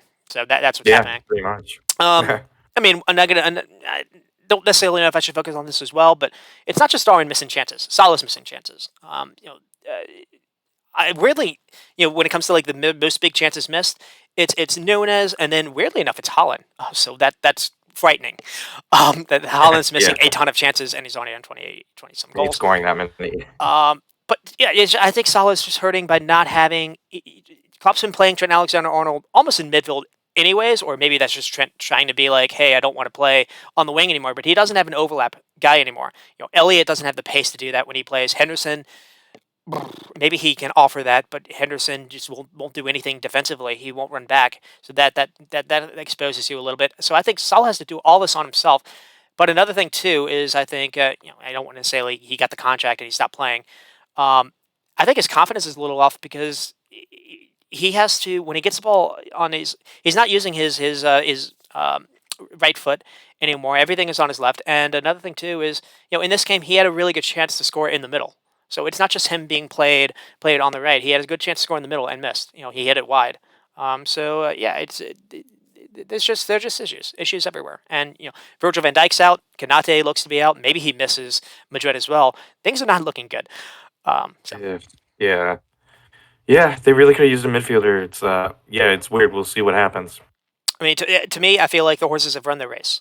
So I kind of put this down there. So they've won every domestic title you can. To be fair to them, but just Yeah, I feel like a little bit. This might sound outlandish, but a little more ambition from the owners. I think Klopp's on a three-peat right now. So yeah, he doesn't just get one league title, one Champions League, FA Cup, and Carling, League Cup.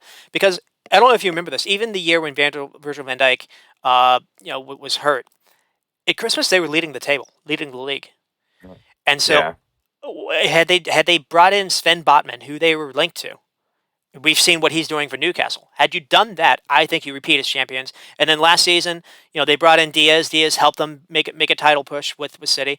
Had you brought in an attacking midfielder to play on the right side, and you maybe phased Henderson out a little bit, I think they win the league last year as well.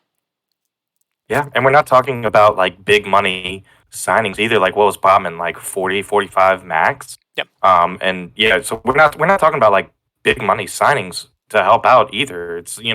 Liverpool should be able to drop 40 mil easily on a player like Botman or a midfielder. So yeah, we're not talking about like Bellingham for 100 plus either. And especially because everyone used to praise. Then Liverpool's net spin would always be like, almost in the black, be like 5 million in the black, like the nets, and everyone would be like, everyone should run the club like Liverpool doing a net spin. I don't think so. I'm not saying everyone needs to take on loads and loads of debt, but you need to invest in the transfer window, Yeah, or what you need to do is you need to ship players out and bring players in. That way, you're not yeah, running with the same legs because again yeah. it's tiring. And so I always figure, It's almost kind of like.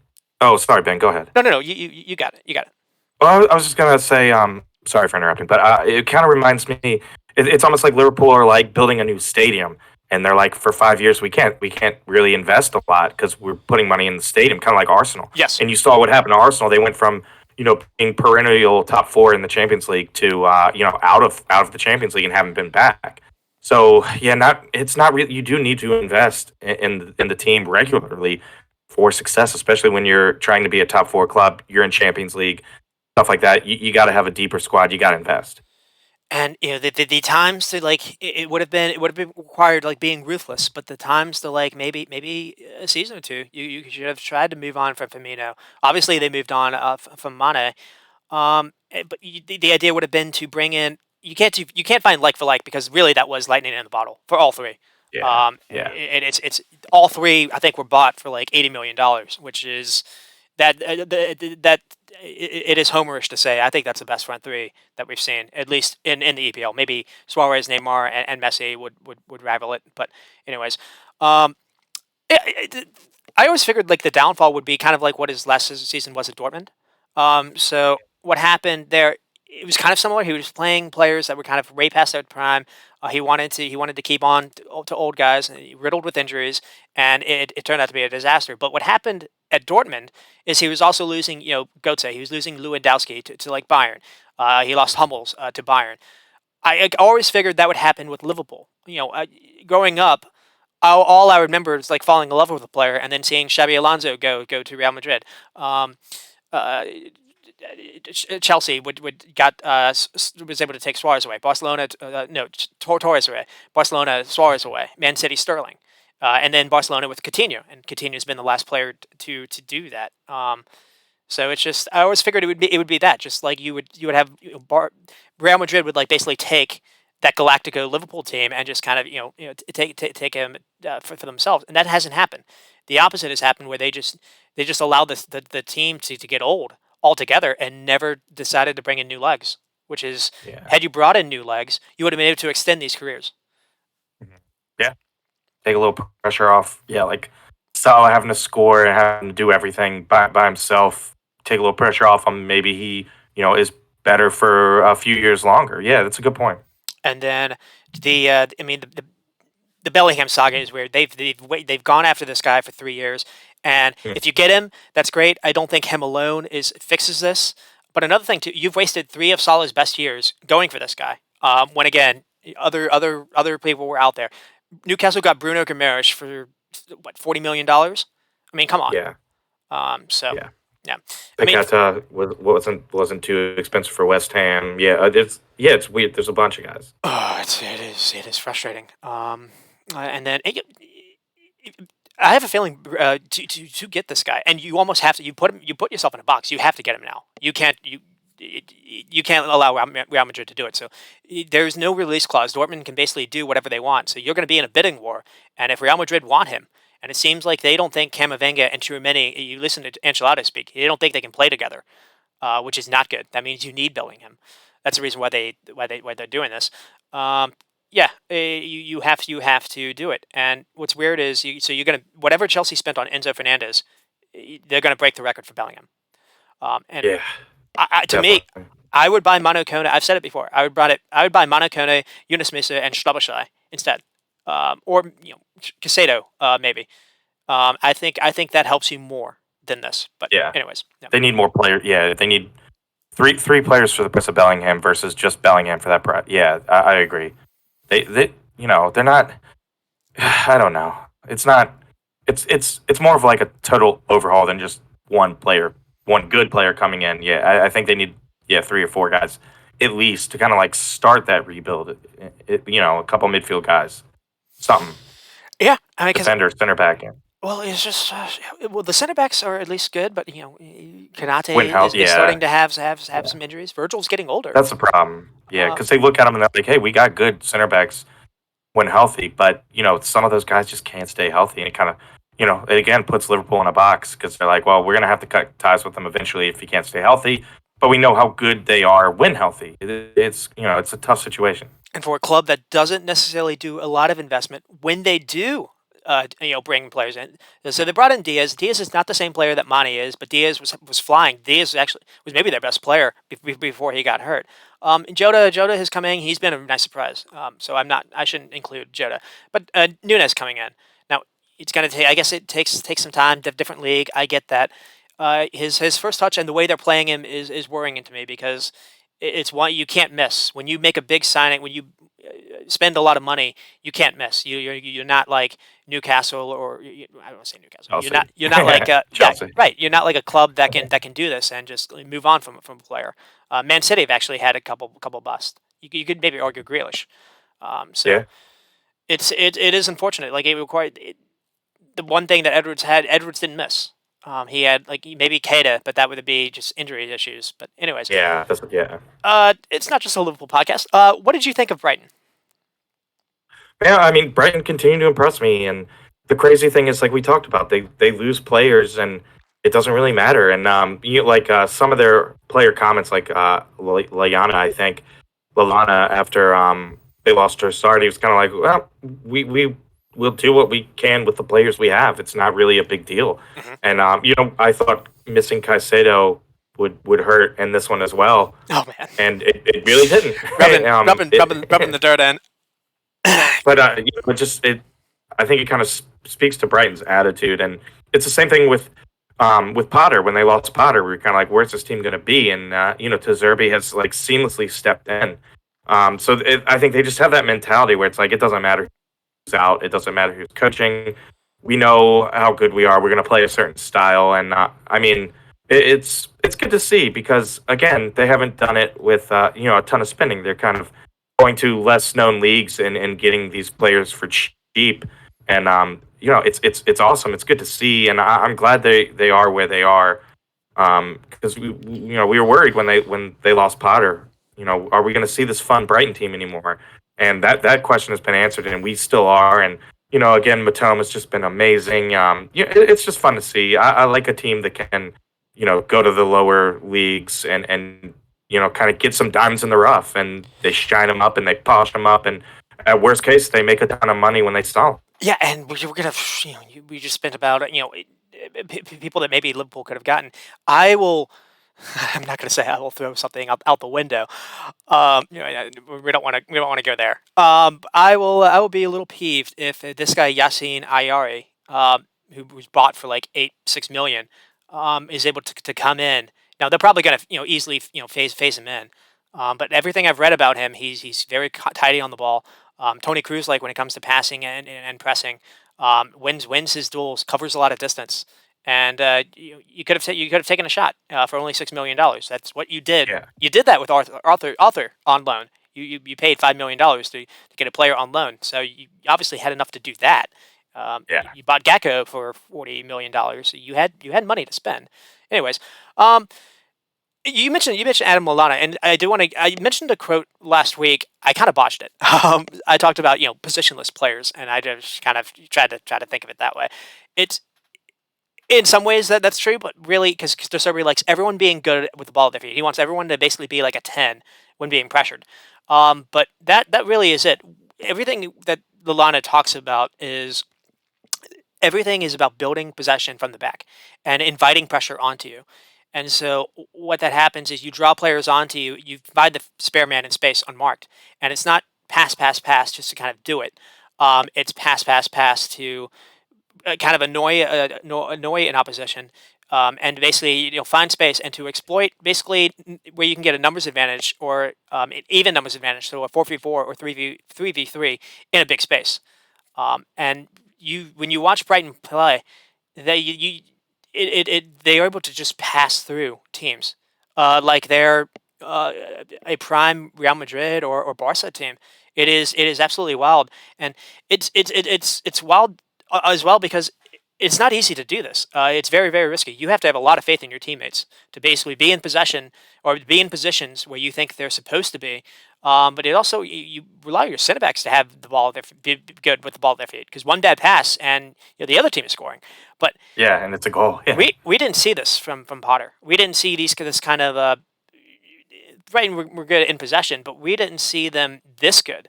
And they're scoring so many more goals this way. And a player to kind of talk about is Solly Marsh. Solly Marsh never looked this kind of a goal threat. Under Potter, and he is looking. He should have scored versus Liverpool again. He looks really, really whoa, good. yeah, Yeah. So it's yeah, it's and he had a little bit of a hot streak too, scoring before the World Cup. So mhm. And so that's kind of that's what it is. I remember when he was hired. He was big on possession. Everyone kind of kept talking about that, and I was like, oh, so it's going to be like a Pep kind of coach where they just kind of pass, pass, pass, to just kind of annoy the opposition. And in some ways, yes, but they don't pass the ball, just kind of like do it slowly. They look for where the space is. So if the space is long, you go long. Um, so and it's Yeah, you watch it's a lot of one touch passing in tight spaces. It's really fun to watch. They're a fun team to watch. they So are. Yeah, I'm happy that they're still doing the same without Potter. It's good. Good to see. Fun team. and let's see, we're on. We might be able to do this. Do you want to talk about the Wrexham game and then kind of go Ew. quickly go to the others? Okay, so we'll do this Yeah, the Wrexham game was amazing. because it was honest. Maybe we should let off with this. It was maybe the best game of the FA window. I would say that. And what's funny is there was a lot of hype to this. Like I remember, I woke up watching SportsCenter. Like you expect they were doing NFL stuff. You would expect that, and they had the two owners. They had Ryan Reynolds and McElroy.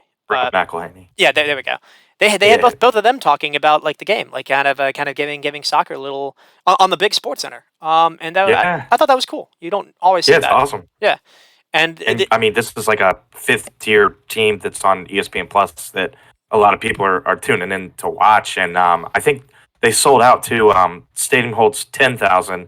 They're adding like another 5,000 to it. Like they tore down the cop end and they're going to rebuild that. So I mean, 10,000 for a fifth league team is that's impressive. So yeah, it was great, man. It was awesome. I mean, the pitch wasn't the best, Mhm. but for where they are, a fifth league team, it wasn't terrible. Maybe that might play a little bit into like Sheffield not being used to playing on a pitch like that, I but think so. this was a great game. I don't think the pitch didn't really seem to affect the quality of the game at all for me. Well, it didn't affect at least like goal scoring wise, but when you look at the passing, Mhm. maybe that is why Maybe the because pad. it was 255, 70% for Wrexham and Sheffield. Sheffield's having a really good season in the championship. It was 247 with 69%. They were not into neither team were able to really, kind of keep the ball a little bit. And really, it was a game of it was a game of turnovers. Like if you lost the ball, someone was getting a look at you. Because another thing that popped up was Wrexham had 21 shots this game. Sheffield 13, but both 7 on targets versus 6 on target. I think maybe the biggest difference where you saw the quality was Sheffield got the first goal with like I don't know 2 minutes in the game. I think it was from a corner kick Yeah, or set piece, and corner uh, kick. Yeah. and they scored. They tied the game at like the last minute of the game because of the same thing. There's a free kick or a corner kick, Mhm. and they aren't able to defend it. And sometimes you kind of just see lame stuff like that, unfortunately. Yeah. But other than that, on the ball, I thought both, if nothing else, they looked equal in quality. In some cases better. And Man City had a player that was playing, McAtee. Mhm. He wasn't able to get in the game. He was out physicaled. But yeah, I don't necessarily know much about the English pyramid, but it was so they're in the National League. Yeah. I think they're technically not non-league. So you have The fifth you have fifth the tier on the you pyramid. have the Prem, then you have the Championship, then I think you have League One, League Two, and I think Yeah, this EFL League One, EFL League Two. and this would be they're not even League Two, so they're in the league after that. So if they get Yeah. promoted, then they go into League Two. So they still have a It's a ways long way. ways to Yeah, go. long way to Yeah. yeah. So like I was trying to think like this would be so who's good in the MLS? I don't know, like Dallas or who actually like Seattle. I don't know. LA, yeah, LAFC1. There we Yeah, go. LAFC, or Union. Philly. This would be like Richmond Kickers playing Philly Union and giving them a game. yeah. Yeah, and like they basically started the worst like a team could start. It just not only the goal early, but two defensive players had to be injured in like You're the right. first 15 minutes. Yeah, good call on that. So yeah, they had to like change their entire back line as well. And after they settled in, I was kind of thinking to myself, it started as worse as it could go. They probably were a little nervous, and maybe that's part of the reason why they gave up that goal early. But to be able to like stable the ship after all of that happening and kind of fight your way back, it's a really good sign. It's a really good sign of like where the team is, Yeah. um, mentally especially. So just being able to come back and even if they lost 1-0 after starting like that, half your defense is out already, Yeah. and you're down a goal. Like it was good to see him like fight back. The other like thing is though, the other side of the coin was they played a man up, and Yeah. they had the lead and managed to kind of blow it, which they did the round before against Coventry. They were up 4-1 and ended up winning 4-3. So a little There bit you of go. trouble hanging on to leads potentially.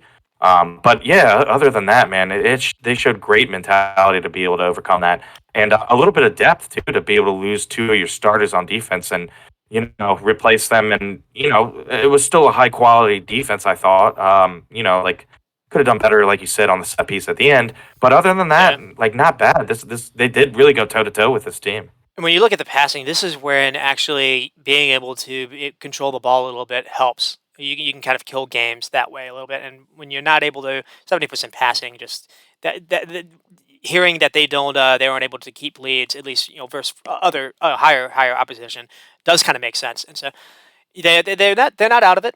They have a replay now, and it's at the Sheffield ground. You imagine the pitch will be a Yeah, little bit maybe better. And yeah, I forgot about the injuries, but you're right. Both to the center backs. So you do worry a little bit if they're able to kind of recreate kind of the same magic. But anyways, yeah, it's just. I don't know. It's a cool story. Weirdly, I don't know if you know this online, but like there's like a lot of like MLS people on Twitter that are like kind of upset that Wrexham's getting a lot of this pub. Like, hey, why don't you why don't you cover the MLS more? And it's like it's different. You don't allow for an open and closed system where Wrexham, if they're able to if they're able to win up the table, they could find themselves playing in the championship or playing in a higher league. We don't yeah. allow that in America for some reason. Yeah, unfortunately. Yeah. But they could do like I don't know, maybe they could do like a kind of hard knocks thing with the MLS, like inside one of the teams for a little bit. I don't know how much like attention that would garner, but yeah, I mean, I didn't even think about that really. Is yeah, if you're doing it with Wrexham, potentially you could do it with an MLS team because it's here. Just make a show like Welcome to Wrexham with an MLS team. And I But I don't don't know, maybe part of the appeal is like it's in Wales. We don't, and I it's don't in a different country. We learn about Wales as well. I don't know. and I don't know if necessarily it's because of American interest. Obviously, the two actors and the show on FX, but I think in the show like also on Hulu, so I think you can stream it, Yeah, elsewhere. And yeah, that's kind of like the main thing. It's in a northern part of Wales where apparently that it used to be kind of bigger than it is, and that area is kind of like starving. All of like the big Welsh sides, I think, are like South Wales. So this is there's room for growth there. Um, yeah, they have Hollywood owners, but I think aren't the Galaxy or someone owned by Will Ferrell? So like you have yeah, you or have co-owned celebrity or you have something. celebrity owners in the MLS. Like Mia Hamm maybe owns a team, and it's not just that. Yeah. There's something unique to this. So that's the reason why there's a little interest there. So It could um, be the town too, because it's like it's a working class town where things aren't easy. Things don't come easy, and like football really matters, and you can tell. In Welcome to Wrexham, you can tell that it really matters to the town. when you It's something that they can like rally around. It's also something though that just brings them down, to despair when the previous owners are just sucking everything out of the club. yep. And now just to have a little bit of hope, I don't know. It just kind of gave me a little bit of hope watching the documentary, and yeah, I don't know. Maybe that's part of it too. I don't know, but also just not. I didn't know anything about the non-league. Some of the teams that they play, I recognize maybe from like former glory days, but it's kind of uncharted territory, which I liked. I like to learn about different things and learn a little bit about the race course where they play, learn a little bit about Wales. And it's good to see that like they've come in, Ryan Reynolds and Rob McElhenney have come in and they've spent money immediately. Like they Oh, that's good. demoed that stand that hasn't been used in 15 years. Huh. They've demoed that. They're gonna, like I said, they're gonna build a 5,000 seat cop there. It used to be the biggest cop in the UK, I think, for a time. Hmm. So yeah, they're rebuilding that. Stadium will hold, I think, 15,000, which is really good for a non-league team. And they bought the players, they bought the managers, so they really are like investing back in the club.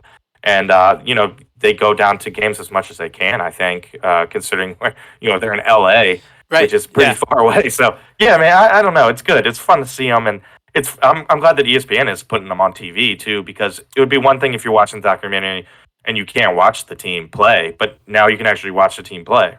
Yeah, and this one was on ESPN Plus, but they had I think it was Yeah. on ESPN. It wasn't that Sheffield, not Sheffield. It was Coventry. What I think it was was it Coventry Coventry? City. Oh, okay. Yeah, I Yeah, think one that was on regular one of them was ESPN. on ESPN, like ESPN or Yeah, ESPN2. Yeah. yeah, one of those. Yeah, which is great. I mean, I'm all for them putting them on the main ESPN I mean, because ESPN doesn't really put that much soccer on. So yeah, if Right. you want to, if you, Mhm. especially if there's, I think that Coventry game there wasn't any soccer that week, or is I don't know. I just remember there wasn't much to watch, Yeah. and I was like, oh hell yeah, this is on TV. I'll watch it, and it was entertaining. It was, I mean, 7 goals were scored too, so Yeah, yeah, it's 4-3. Ooh. I mean, it's like the Wild West. yeah, Yeah. uh, not necessarily kind of to stick on this, but one lasting point. You talked about the community, and when they did like a drone shot thing, you actually did see like it really was like a town. Like there were just Yeah. homes, like little like buildings, like apartments or whatever, everywhere. Hmm. There Yeah, was it's none kind of of like the Packers, kind of, where it's like a neighborhood, and then boom, the stadium's right in the middle of the neighborhood. so. And Which it's kind of like that in England as well. that But really is true. And like you mentioned, why maybe this wouldn't necessarily work in the MLS. No one, everyone sees the LA City on any like NACS, any kind of show on like CBS or ABC or like in any kind of movie. You get a view of LA all the time. You don't get yeah. this all the time. Like that movie Goal, I loved because you saw like the city of Newcastle in Mhm. a lot of those scenes. So yeah, Yeah, that's a good point too, Ben. Because I wouldn't really like. I don't care about an LA team. What, like, rich celebrities, sunshine all the time. Like, give me something. Give me like a town that's struggling. A town that has regular people like you and me, not celebrities. So yeah, like that would be tough too. You have to pick a team. I don't know what to like. I don't know, Columbus or so. I don't know. Who knows? But yeah, that's a good point too, Ben. well, it could be kickers if we allowed open and close, but if we allowed I wish that would happen. promotion relegation, Everything would mean so much if it it's really like, would. hey, they can be in the MLS. Yeah, Yeah, or conversely, like DC United could be playing in the USL. Like, yeah, that would be awesome. I don't know. I don't know if that'll ever happen here, but would have I mean, you kept and I are both hoping that it would, would have but we'll kept see. Matt Turner, and Matt Turner would have promoted us all the way to the MLS. Matt Turner at the Kickers. Yeah, it's crazy, crazy. So to run down the rest of the FA Cup, Man United beat Reading 3-1, 2 goals from Casemiro. But maybe the big storyline was Andy Carroll doing a red card. Andy Carroll, I made fun of him on our text thing before the game, and this was bad because it actually took Ericsson out. So Ericsson's going to miss, I think, 3 months, which is not good. Yeah, April, end of April, I Yeah, think. and then If we did our like players of the club or whatever last week. I didn't mention Ericsson. Maybe that's a good thing. Maybe that's it. So yeah, you didn't jinx him. we'll see. Um, Spurs and Preston. So this was the game I ended up watching, like the Bayern game, instead of this. I think that was the competing game. Spurs win Oh, three right. zero, and maybe the thing to touch about here is Son heats up a little bit, and Son without the mask, and he gets 2 goals. So I don't know if maybe that was kind of it. He had that eye issue, and he looks good. So we'll see if Yeah, it that might have leads been the leads to mask. something new. And then Denjiba came on and debuted, and we did the show last week. I talked about maybe Everton were trying to sign Danjuma. It looked like they had everything signed up, and then yeah, Danjuma. Not only do Spurs hijack the offer, they play him and he scores. So there you go. Yeah, poor Everton. It was a bad January for Everton. And then 1-1 Fulham. This is maybe a surprise with Fulham being on the form they're in. They drew Sunderland. Leicester was able to beat Walsall. And you're right, when you mention some of these names, you're like, whoa. But that's kind of the uniqueness about it. So Ipswich and Burnley, this was 0-0. This kind of surprised me because Company has Burnley cooking. They're probably going to walk into the promoted. You'll be back. Yeah. Yeah, Stoke were able to beat, is that Stevenage? Stevenage? Stevenage. Stevenage. Yeah, Oh, good. Stevenage. Goodness. 3-1. Southampton versus Blackpool. Our friend Alex actually likes Blackpool, which was pretty cool. Because well, Blackpool was in the EPL at one point, but he's stuck with them, and he actually gets to see some of this in like that Rex was talking about. But unfortunately, it did not work out because Southampton were able to beat him. And Yeah, put up a apparently, good fight, but you mentioned like they have a new owner or new manager. They like fired yeah, the guy. they Yeah. got Mick McCarthy. Remember him? Oh, I do. Yeah, the Wolves guy. Yeah, they got yeah. So I don't know, and they got some signings. So I don't know. They're in trouble. I believe they're like rooted at the bottom, Like but like relegation and not trouble. scoring. Oh yeah, Oh yeah. So no, it's not looking good, but because they were they got like some players. So we'll because see. they were just promoted, I think. Yeah, So Sheffield Wednesday and versus Fleetwood 1-1, 2-2 to Luton Town and Grimsby. I think is that Luton Town that Nathan Jones was coaching before. I think so. So they're still alive in the FA Cup. Bristol City was able to beat West Brom 3-0. A bit of a surprise. I don't know if DK played for them or not. Blackburn versus Birmingham, 2-2. Trusty played. I actually watched this game, so I was trying to watch like Tyler Morton. And it ended 2-2. It was actually it wasn't that bad. And then I'll Leeds see. I don't call it any Leeds beat. like that. Yeah, well, he had an assist as well. Um, Oh, okay. Leeds were able to beat Accrington 3-1. And then West Brom was able to beat who was Derby County. Someone. Yes. Yeah. So that is who is alive still in the FA Cup. A lot of teams. I thought it was like kind of going to be a big window, and it really wasn't. So the FA Cup goes on for a little bit. So let's see. There's still a decent amount of that. Let's see how much time we have for our little preview. Not much. We'll try to run down this a little quicker than maybe we should. But I mean, relegation contenders. So I mean, Leeds. We'll start off with Leeds. Leeds are in 15th place, 18 points. For their last few games, 0-0 draw with Newcastle. That was good, but they didn't really play. In my opinion, they were just like defending for their lives. Then they got a draw versus West Ham, 1-1. They got a draw versus Cardiff City, 2-2. They were actually losing 2-0 in that game, and they were able to win the rematch 5-2, which is good. Then they lost to Aston Villa. And this game was pretty bad because they were cut open. It was also bad because I thought Tyler Adams and Aronson were at fault, maybe for the second goal. They brought in a striker from Hoffenheim, George Rutter. Rutter actually played in their last game versus Accrington. Yeah. And then the last game, they drew Brentford 0-0. And again, you're starting to see actually some clean sheets here and there. So maybe Marsh has found a way to kind of cut some of the bleeding, but it's not been good. I mean, goal scored at 26. That's respectable. That's 11th place. 33 goals conceded. They're in 17th place, and this is the reason why they're struggling. Yeah, definitely. Yeah. So players of the season, Rodrigo has been kind of firing for them, and really only him. I would say Tyler Adams. Like, I feel like the team operates when he's not playing, and maybe Melly has made a lot of saves for them. He's also had a couple errors, but you kind of scant. I mean, before I did all this, I was kind of wondering, what can Leeds do? I was figuring maybe they would target, more ways to improve that back line, and instead they brought in Weston McKennie. So what do you think of that signing? I don't know. It's going to be interesting. McKennie and Aronson together. I don't know, and Adams. So it's going to be interesting. I think he's a solid player. I think he'll help out. Maybe a little bit of stability in the midfield. But we'll see. I don't know. He seemed to kind of like fade at Juve after arriving there. So maybe this can kind of like resurrect his club career. Well, at least remember the motto of the show. People go to Juve to pass away. Essentially, that's not the best club to be at lately. True. That is true. Because that ball, so maybe he can resurrect his career. That I'm excited about it. And had a good run at Roma. Since That's leaving. right. Yeah. That's right. Yeah. Good call. I mean, I don't know where he's going to play. Marsh basically plays a 4-2-3-1, and so that means, are you going to play Weston McKennie over Somerville over Sinistera? Are you going to play him over? I guess you play him over Aronson. Aronson maybe a 10, or Nato. Nato's been pretty good for them. He's really good. Yeah. I mean, Georgia Rutter and Bamford, I guess, and Rodrigo for striker options. So a little concerned a little bit that way for playing time. I feel like he's maybe better in a bit of a 4-3-3 system where he can be a dueling 8, and the only way you maybe fit him is maybe playing him as a pivot midfielder. So if that happens, Tyler Adams and Weston McKennie, I guess, is cool for US fans. But McKennie likes, I feel like he likes advancing and going forward. He likes being a number in the box because he scores goals. Yeah. He scored goals for Juventus, kind of being a number in the box.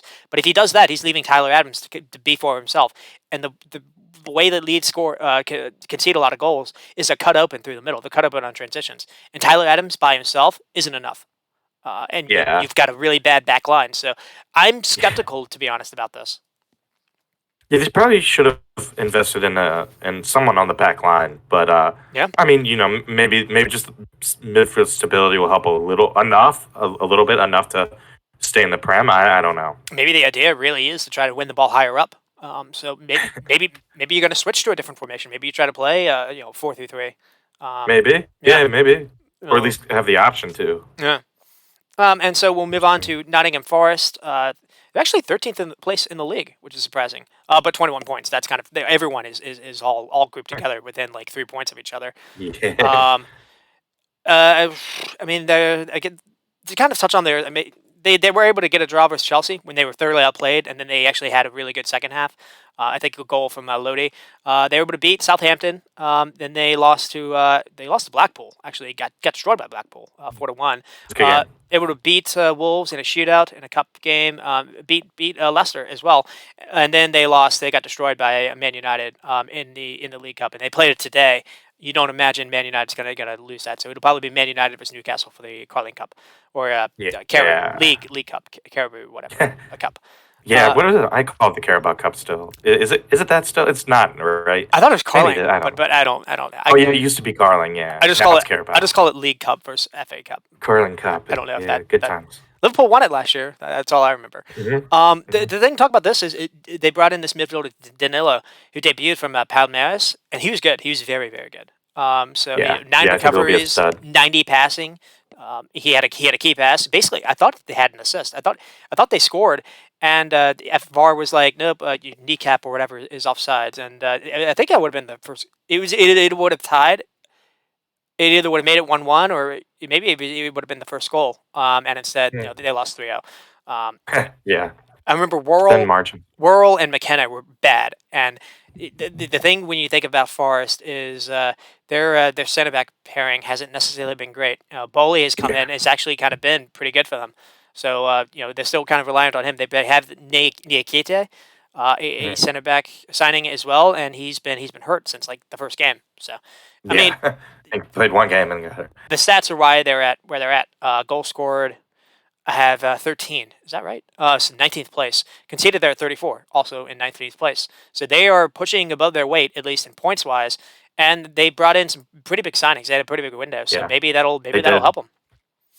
Yeah, I mean, I think it will. If it doesn't, they get relegated. That's a lot of players that are, good players that are up for grabs that they brought in. But it's kind of like, they brought on all these players, and we were kind of like, how quick will all these guys gel?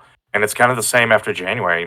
More players brought in. Let's see how they gel. But It's, at it's least like now they have a little bit of breathing room, a little bit. They're not looking at the table like in the bottom three at least. Like if the players look at the table, they're like, okay. I mean, the pressure's still on. Like we said, the points are close, points but a really. little bit of breathing room. I think it's like 3. I think it's 3, and you're 3 or 4. 3 in a relegation Yeah, spot. it's wild. Frella's been a pretty good signing for them as the CM. I am worried a little bit about Jonjo Selvi because I feel like if he would play, that would probably be where Lewis O'Brien would play. But Lewis O'Brien doesn't really play for them that much, so I don't really Mhm. know. I mean, the player of the season maybe has been Morgan Gibbs-White. He's kind of steadied the ship for them a little bit, and Brendan Johnson started to kind of heat up a little bit for Yeah, them. I And was then excited about him, and now he's starting Surridge. to kind of show. Surridge, it should have been on 2 goals because he scored versus Man United, and I think it was cruelly taken away from him. But it looks like is it Cook? It's Cooper, Steve Cooper Cook. has Oh, started Steve Cooper. to play Surridge over Arwani, and Surridge has started to look good for them. Scored in that to beat or to tie Bournemouth. So. Um, Yeah, he was another player I was expecting more out of, at least at the beginning of the season. and they And brought in now he's starting to, fill in the role nicely. Chris Wood, which I don't really get, but yeah, why not? More people Why not? If you're bringing in 20, to why bring in. not? And versus Man United, they also debuted Gustavo Scarpa. So I don't really know much about him. So he looked okay. So Mhm. we'll move on to Bournemouth. 18th place in the league, 17 points. These might actually not necessarily be in order. I think the points wise are, but yeah. Um, Right. 17 points. So what did I say for Forest, who were like in 13th? 21, 21 points. yeah. So 21 points for 17. So 4 points. Wow. Yeah. And Bournemouth are in a relegation spot. So we've got, let's see, they lost to Palace 2-0, lost to Man United 3-0. I actually thought they were good in this game. So I didn't think that was deserving. It should have at least been 3-3. I mean, Man United we're good. But this was like one of the times where I was like, Bournemouth have a little something here with this Anthony guy, and then lost to Burnley 4-2, which was not promising. I mean, company does have Burnley making looking like City Light, but still that was not a good loss. Then they lost to Brentford. They weren't competitive in that game either. But the one draw to Forest was good because Odeawa came in and got a debut assist to Anthony. Goal scored, 19 goals, so 14th place. Conceded 42 goals, and this is why if Bournemouth go down, it'll be this. Now Liverpool ratcheted 9 on there, but you're still conceding a lot. That's not the only reason why you're in 20th place here. And the top scorer is Billing and Moore on 4 goals, and that's not enough. Maybe player of the season is Tavernier. Tavernier has been pretty big for them, Yeah, and he's hurt now, so maybe that's the he's reason hurt. why you're seeing Anthony play a little bit more. Yeah, I think so. I mean, what are your thoughts on Bournemouth? I mean, I don't know. Like at the beginning of the season, I was really down on them, especially like after they got drubbed by Liverpool. But I don't know. They're starting to right the ship a little bit. They're starting to get kind of scrappy, I would say, a scrappy team. But I don't know. I don't know if like the players going to gel quick enough for them to stay out of the relegation zone or get out of the relegation zone. I don't know. They're one of the weird teams where they're just kind of streaky. Like they'll lose some games they should win, and then they'll win some games they should lose. I don't know. Maybe if they can just get a little bit of stability, they can just edge out the relegation zone. Maybe I don't know. They're kind of a perplexing team to me, though. Mm-hmm. Yeah, I mean, I think it's good that they recognize it can't just be reliant on Kiefer Moore or Solanke. So I mean, Odegaard has kind of come in, and obviously, he's already given them an assist. But was it them that also signed Hamid Traore? Yeah, I I can't think remember. so, right? It was Or them. was it It was them. Nottingham? It was them or Forest. I really can't. Yeah, I get them confused. Unfortunately, I've gotten them confused a little bit. I think it was Bournemouth. So I think he can offer some goals as well. Apparently, he's like the brother of Amadi Diallo, formerly of Man United. So Yeah, that's kind of interesting. Didn't know interesting. that. Yeah, He had a quote. He was like, "I'm super excited to play for Bournemouth, a club with like rich tradition and history." And I was like, "Well, yeah, there you go. Everyone wants to play. Everyone wants to play in the Premiership." yeah. So I mean, I agree. I'm a little. I would like. Yeah, they was it them that also brought in Felipe? No, that might have been Forest as well. I feel like That was Forest. they do need to show up a little bit at the back because like, they're conceding way too much. 42 goals is by far the most. 35 is the second most, right? Yeah. So 7 more goals than the second most conceded is that's pretty bad. And so we'll move on to West Ham. West Ham have actually improved things a little bit. I think I have them at 16th. If this is wrong, this is because I did this like 2 weeks ago.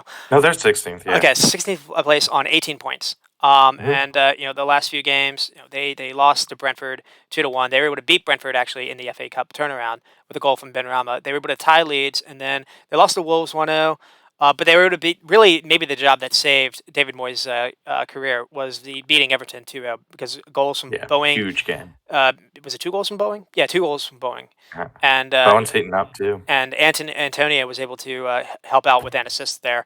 They won with only 32% of the ball. I mean, that's still kind of an issue. And then they were able to beat Derby County because people will recognize these names, Boeing and Antonio.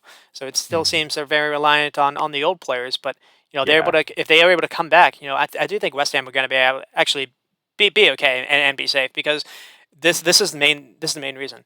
Goal scorer there at 15, which is not good. Conceded there at 24, and they're in 7th place.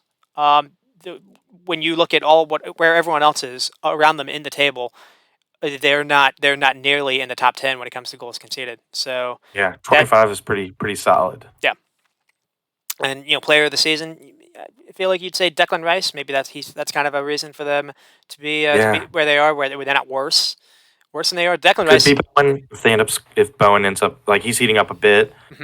If they score more, it could end up being Bowen, but yeah, Rice for now.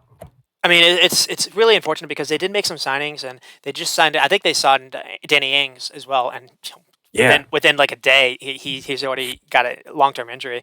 Um, Uh, Schemack has taken some time to get going. Paqueta as well, but really the main thing is they signed Max Cornet, and I don't. He had a couple injury spats at Burnley, so maybe this could have been an signing.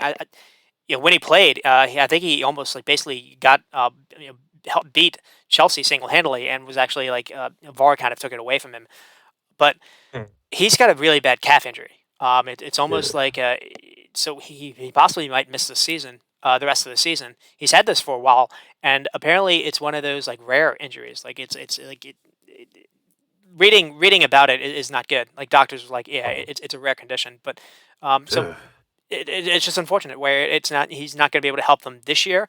One guy that maybe is a guard, a center back who missed a lot of the first half of the season, but was really good for Morocco, and he's starting to play for them week in and week out, and he's going to help them with their back line. Like they're for Yeah, only to be definitely. seven goals conceded, and Kurt Zuma's been out, Agard's been out, Ogbonna is only just returned as well.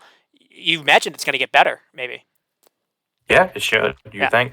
And again, Bowen heating up. You know, he's been pretty poor this year until now, and same with Antonio. And Antonio a goal and an assist in the last two games, so maybe he's heating up as well. So yeah, I think good signs are coming for West Ham. I think. And is Everton really in 19th place? Yeah, yeah, they're Oh, technically they have the same amount of points as 15, Southampton, 15 just a points. And slightly better five goal differential better. so, I mean, Everton already. You bring in Shandesh because he was able to keep Burnley through all those years and did it with minimal investment as well. But another thing too is those players were used to playing under Dyche. They used to be kind of being in those kind of things. Everton, I won't. They went through this last year, but players like Onana wasn't necessarily a part of that. This is risky to me. That's just kind of saying Yeah, saying it. they're in trouble. They were able to Yeah, get they're in trouble. they were able to get that draw versus Man City, and a worldie from Gray. But that game, City had like 80% of the ball. I feel like you were lucky to just get one from City, and then they got destroyed by Brighton. And it was comical defending in some respects. And then they really weren't competitive versus Man United in the FA Cup, losing 3-1. They lost 2-1 to Southampton because of a Ward-Prowse free kick, a beautiful free kick. So I mean, you can't really fault that, but I think they scored the first goal in that game, so you allowed Southampton to beat you. But basically, Southampton are right next to you in the table, so that was bad. Yeah, And then I think the loss that really did kind of seal Lampard's fate was losing 2-0 to West Ham, and frankly, it was again they weren't necessarily that competitive as well. And Calvert-Lewin did have a couple chances, so that was maybe a positive, but he wasn't able to necessarily take them. And it's weird. Their goal scored, they're at 14 goals. Is that right? And conceded. 15 now. Okay, I mean that's still Still bad. conceded. They conceded. They're in eighth place. So that's kind of surprising to me because I feel like their back line is yeesh. Seamus Coleman, Tarkowski's okay. I don't really trust Connor Cody in a high line, because they've been missing. Godfrey's been hurt. Holgate. Um, Mina's been in and out as well with injury. I don't think their back line is necessarily that great. So I was surprised by that. And maybe if there is a way for them to stay up, they lean on that defense and they lean on Goodison Park. Yeah, and maybe just a little bit of offense from like Iwobi or Dominic Calvert-Lewin, maybe like getting into a groove. Those are those would be if I was an Everton fan, what I would be like hanging on to avoid relegation. Pickford as well. So Yep, I don't know. I mean, it's not looking good. They were linked to some players in January, didn't get any. Lost Anthony Gordon, that was one of their so like kind of that spark plug players. that So it's not looking good. that does not make sense. I feel like they did that because they thought they were bringing Denjima in, and this was going to be like for like essentially. Maybe they thought that Maybe, Denjima was a better player. I don't understand why you would weaken the squad at this moment, unless yeah, especially without getting Dyche's approval. Why would Dyche approve this? Why I would you don't weaken the know. squad at this point? That was weird to me. Absolutely. Yeah, yeah, Um, especially like not bringing anyone in when you're in this position, yep. and the teams around you were Bournemouth and Southampton were bringing in players, and nearly, Everton didn't nearly, bring in anyone. nearly everyone improved Hmm. around them. And frankly, if it wasn't we'll get to this maybe later, maybe not. Maybe I guess I'll tip my card. I mean, the three teams I think have the worst squads, where at least I feel like they didn't necessarily do enough. Everton would be one of them. So it's Everton, I think Wolves, and then Yeah. unfortunately I think it's Leeds. I don't think the Hmm. defense is necessarily good enough. Maybe McKennie comes in and just leads the goals and saves Marsh's career, but the back line is really bad to me. Um, Yeah, that's and true. frankly, I feel like that's going to be Brentford's saving grace because I'm worried about Brentford. All these teams improved significantly, and just Brentford is still very reliant on Ivan Toney. It's true. Yeah. I mean, I think the general feeling was that they didn't really, have to improve a lot. Mhm. I think they were kind of just like, we need a backup striker, and that's it. That's it. And they got one, and they're like, all right, we're done. We've done enough. And the fact that they're in eighth place, they should be safe. Like, I don't want to say definitely, but they should be safe from relegation zone. And I think the general feeling was like, well, we don't need much. We'll buy a striker and then wait till summer, is what I'm thinking. Yeah. But yeah, I mean, everyone's spending, and Brentford was, I think, second to last in spending, right in front of Everton.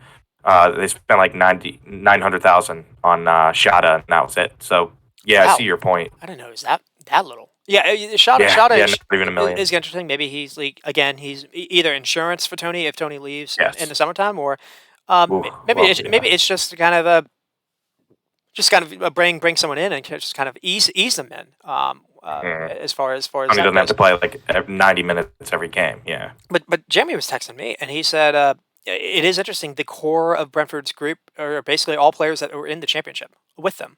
They brought in a True. couple guys. Ben Mee. Ben Mee's been a good signing. But you look at Yeah. you look at the other guys. Ericsson was a hit. But you look at the other guys that they've started to target. Ajer, I feel like the jury is maybe out for him. That guy Aaron Hickey, is it Hickey? Yeah, and He Hickey. hasn't really He's been worked hurt. out a lot for them. Lewis Potter has kind of come in, and he's been a little hit and miss, injury as well. But Yeah. they they Damsgaard they has haven't been Damsgaard as a well. miss, bro. Yeah, Yeah. they haven't necessarily hit their targets. So I'm worried even if they wait in the summertime, it's going to be a big summertime. I think for them, they're going to need to nail the summer window. Yeah. And they were linked to they were linked to possibly getting Jet Spence on loan, and that's Right. something that I would have been really excited about. But yeah, I think for now they're okay. But yeah, I agree. Big window in the summer, and I think that's part of the reason why they didn't spend, I guess, and maybe they're anticipating Tony either leaving or being suspended as well. So they might have to spend decent amount of money for them on a striker, Mhm. depending on like what shakes down with Tony, because he got that betting scandal like overhanging Tony as well. So a lot of uncertainty there. So maybe they're just trying to like And that save their money for the summer. that to me it really does. I don't want to necessarily go on a rant on here, but who is look at who their shirt sponsor is. Yeah, It's a Hollywood. it's a betting company. You invite this into the league. You can't all of a sudden go after players because of that. You're trying to have your cake and eat it too. Yeah, I as don't long as he's not betting on his team, right right, and then yeah, it's not necessarily with because it goes back so many years. It was not when Redford had been in the EPL. I don't think. right. It might have been It's when he was at like Peterborough. Yeah, I just think they're trying to make an example out of someone, and I don't like it. You you're yeah. you They get invited worried about the slippery you slope, like a invited slippery this slope. you invited this betting stuff into the game yourself. Yeah, So you're taking the casino money, and yeah, they're on your kit, and they're on a lot of people's kits, different like gambling places. mhm. So yeah, weird. And we'll see what Dyche can do for Everton. As the phrase goes, it is February now officially, and it is officially Dyche season again. It Um, is. Dice and season's back. and they Burnley would always have issues, and then it would come to February, and the way that they played their football because the pitches would be hard as rocks, they would defend and they were able to get a goal here and there and able to scrap out some results. So if there was a player that can get Dwight McNeil and James Krakowski to work again, maybe it's their former manager. I don't know. Yeah, I mean that and maybe like Dominic Calvert-Lewin hitting stride. Yeah, I don't know. That's about it though. If not, Yeah. I don't know where they go for goals. No, Yeah, Awobi can maybe provide a little bit, but Maupay has been a not bit enough. of a miss. Mape has been Yeah, Brighton sold Gray. Brighton sold Maupay. Um, Yep. Maupay was at least at least a 15 goal scorer under Potter. Mape is not. Yeah. He I was gonna looks say he scored more than 10. he looks completely lost. It's funny too. Dyche maybe makes sense. I don't. They were linked to Beasley. I don't think Beasley would have made sense. I'm surprised they didn't go for Hasenhüttl. To be Eh, honest, both are used to playing with smaller rosters. But to stick on this a little bit, maybe you can't necessarily say that Lampard didn't deserve to be fired. But at the same time, there's something weird with this club because I think only I looked at the success rate and the win percentage was anyone that was over 41 was Roberto Martinez, who was there for like 100 plus games, 150 games, and Roy Hodgson. No, not Roy hmm. Hodgson. The West Ham coach, David Moyes. David Moyes was there for 500 David games Moyes. and had a That's right. Yeah. 42 percentage. But people that have gone there that have had success elsewhere, but not at Everton. Marco Silva, Sammy Allardyce, Ronald Koeman, Carlo Ancelotti. He only won the Champions League last year, and Rafa Benitez. They just there's something there. So fans have been trying to. They just don't spend money on players They, recently. they spend a That lot. might be it. They're in the top. Well, They're in the top eight yeah, for they did spending kind of. for the last like. Yeah, they did kind of bring in a bunch of center backs. Yeah, that's true. They've just I forget about that. they It was spent just this window they they did. spent weird. Yeah, they spent bad, Like poorly. Richarlison, I think they brought him in for like $70 million, and Richarlison just never really hit the ground for them. Well, maybe 50. Yeah, Richarlison was expensive when they brought him in. yeah, definitely. I forgot about him. So we are a little worried about Everton. But Definitely. you know being I guess what is he saying is as a friend is a supporter of Brentford, I guess secondhand fan of Brentford, I guess I'll say I'm kind of glad that Everton might actually go down where that's a spot taken. We'll get to Wolves really quickly. The Wolves are not necessarily in the best of shape either. They looked good with Liverpool in the FA Cup games.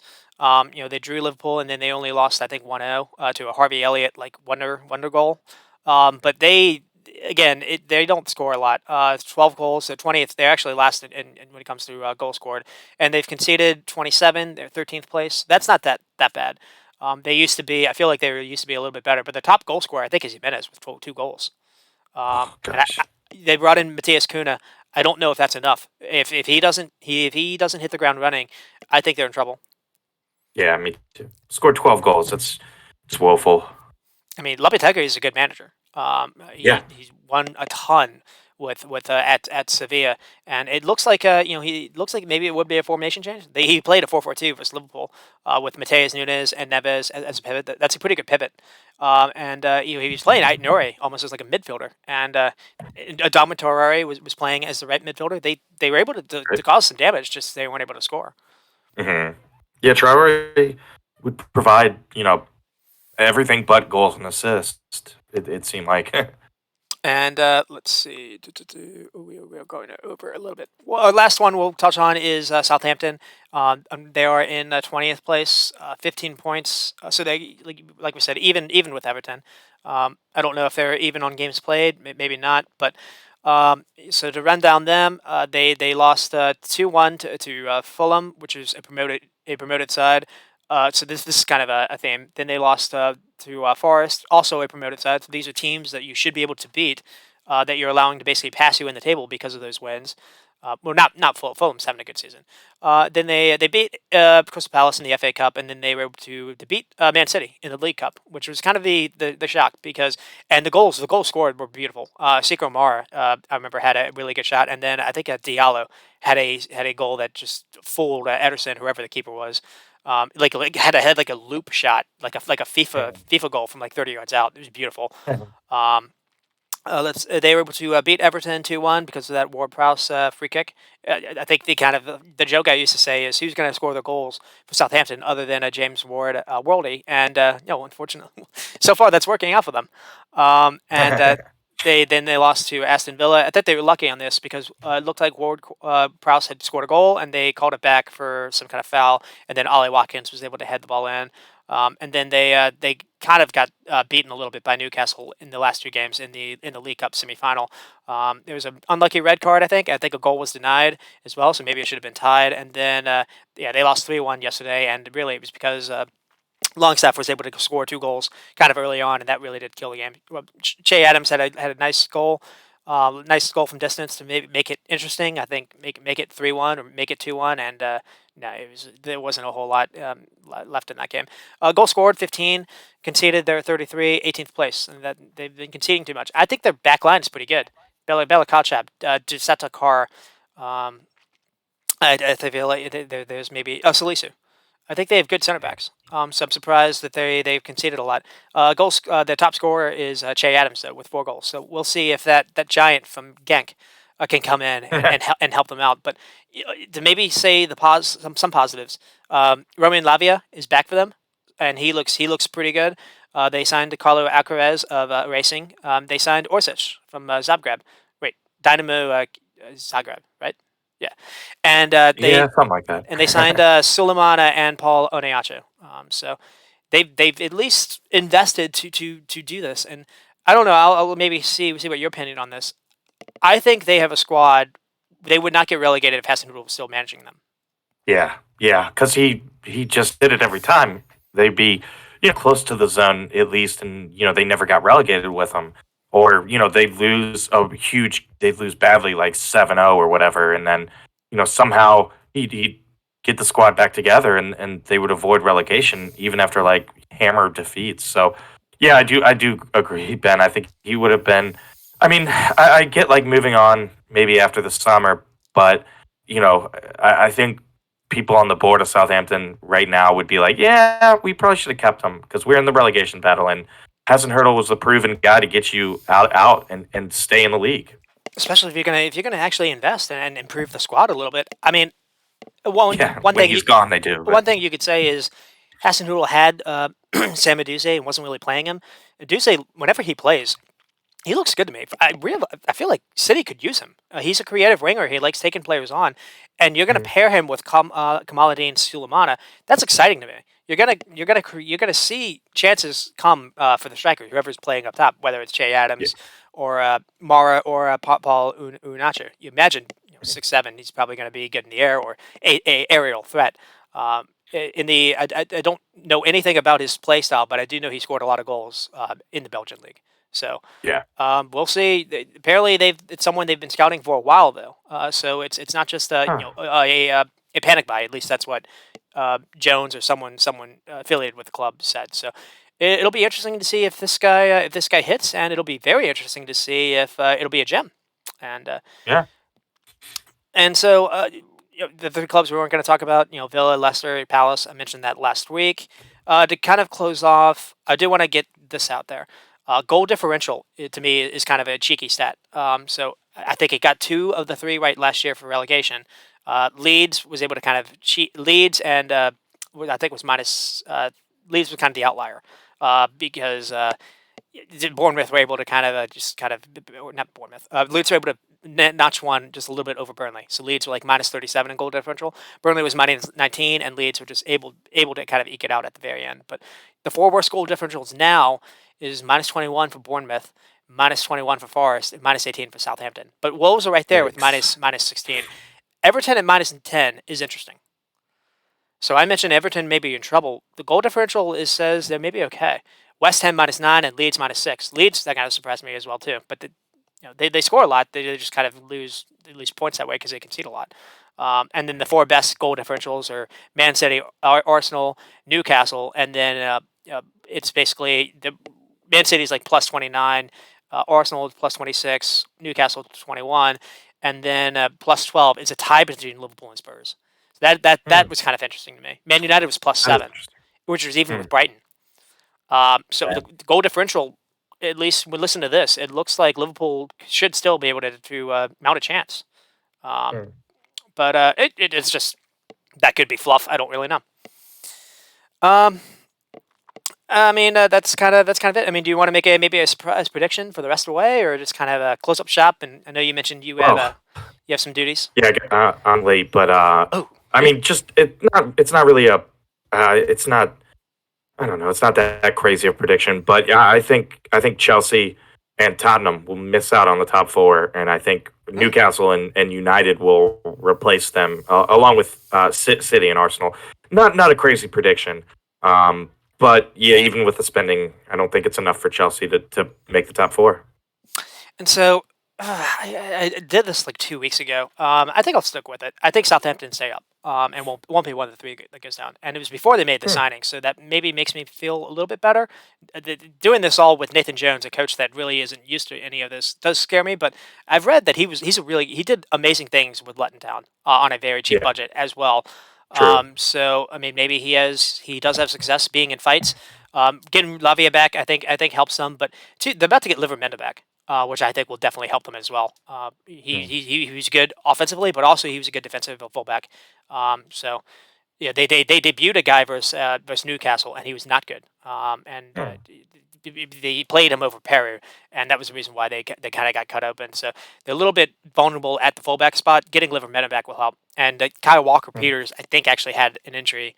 He had to get subbed off yesterday. And Kyle Walker Peters, when he's healthy, is a very good fullback as well. So that'll help them, I think, defensively. Stop letting all those conceded, because the goal differential is bad. So Yeah. they're in the last, or they're in the relegation spot for that. I think 17th spot, but they're close to Wolves. So I think they eke it out. Maybe they don't shoot up the table, but I think they stay up. Hmm. Okay. I like it. And I'm sorry, Rex, for keeping you. I guess we'll close out immediately and say, if that's all right, and say thank you guys for watching, and for us two at the reserve squad, you stay squatting. Stay squatty, folks. Thanks for watching. Let's see.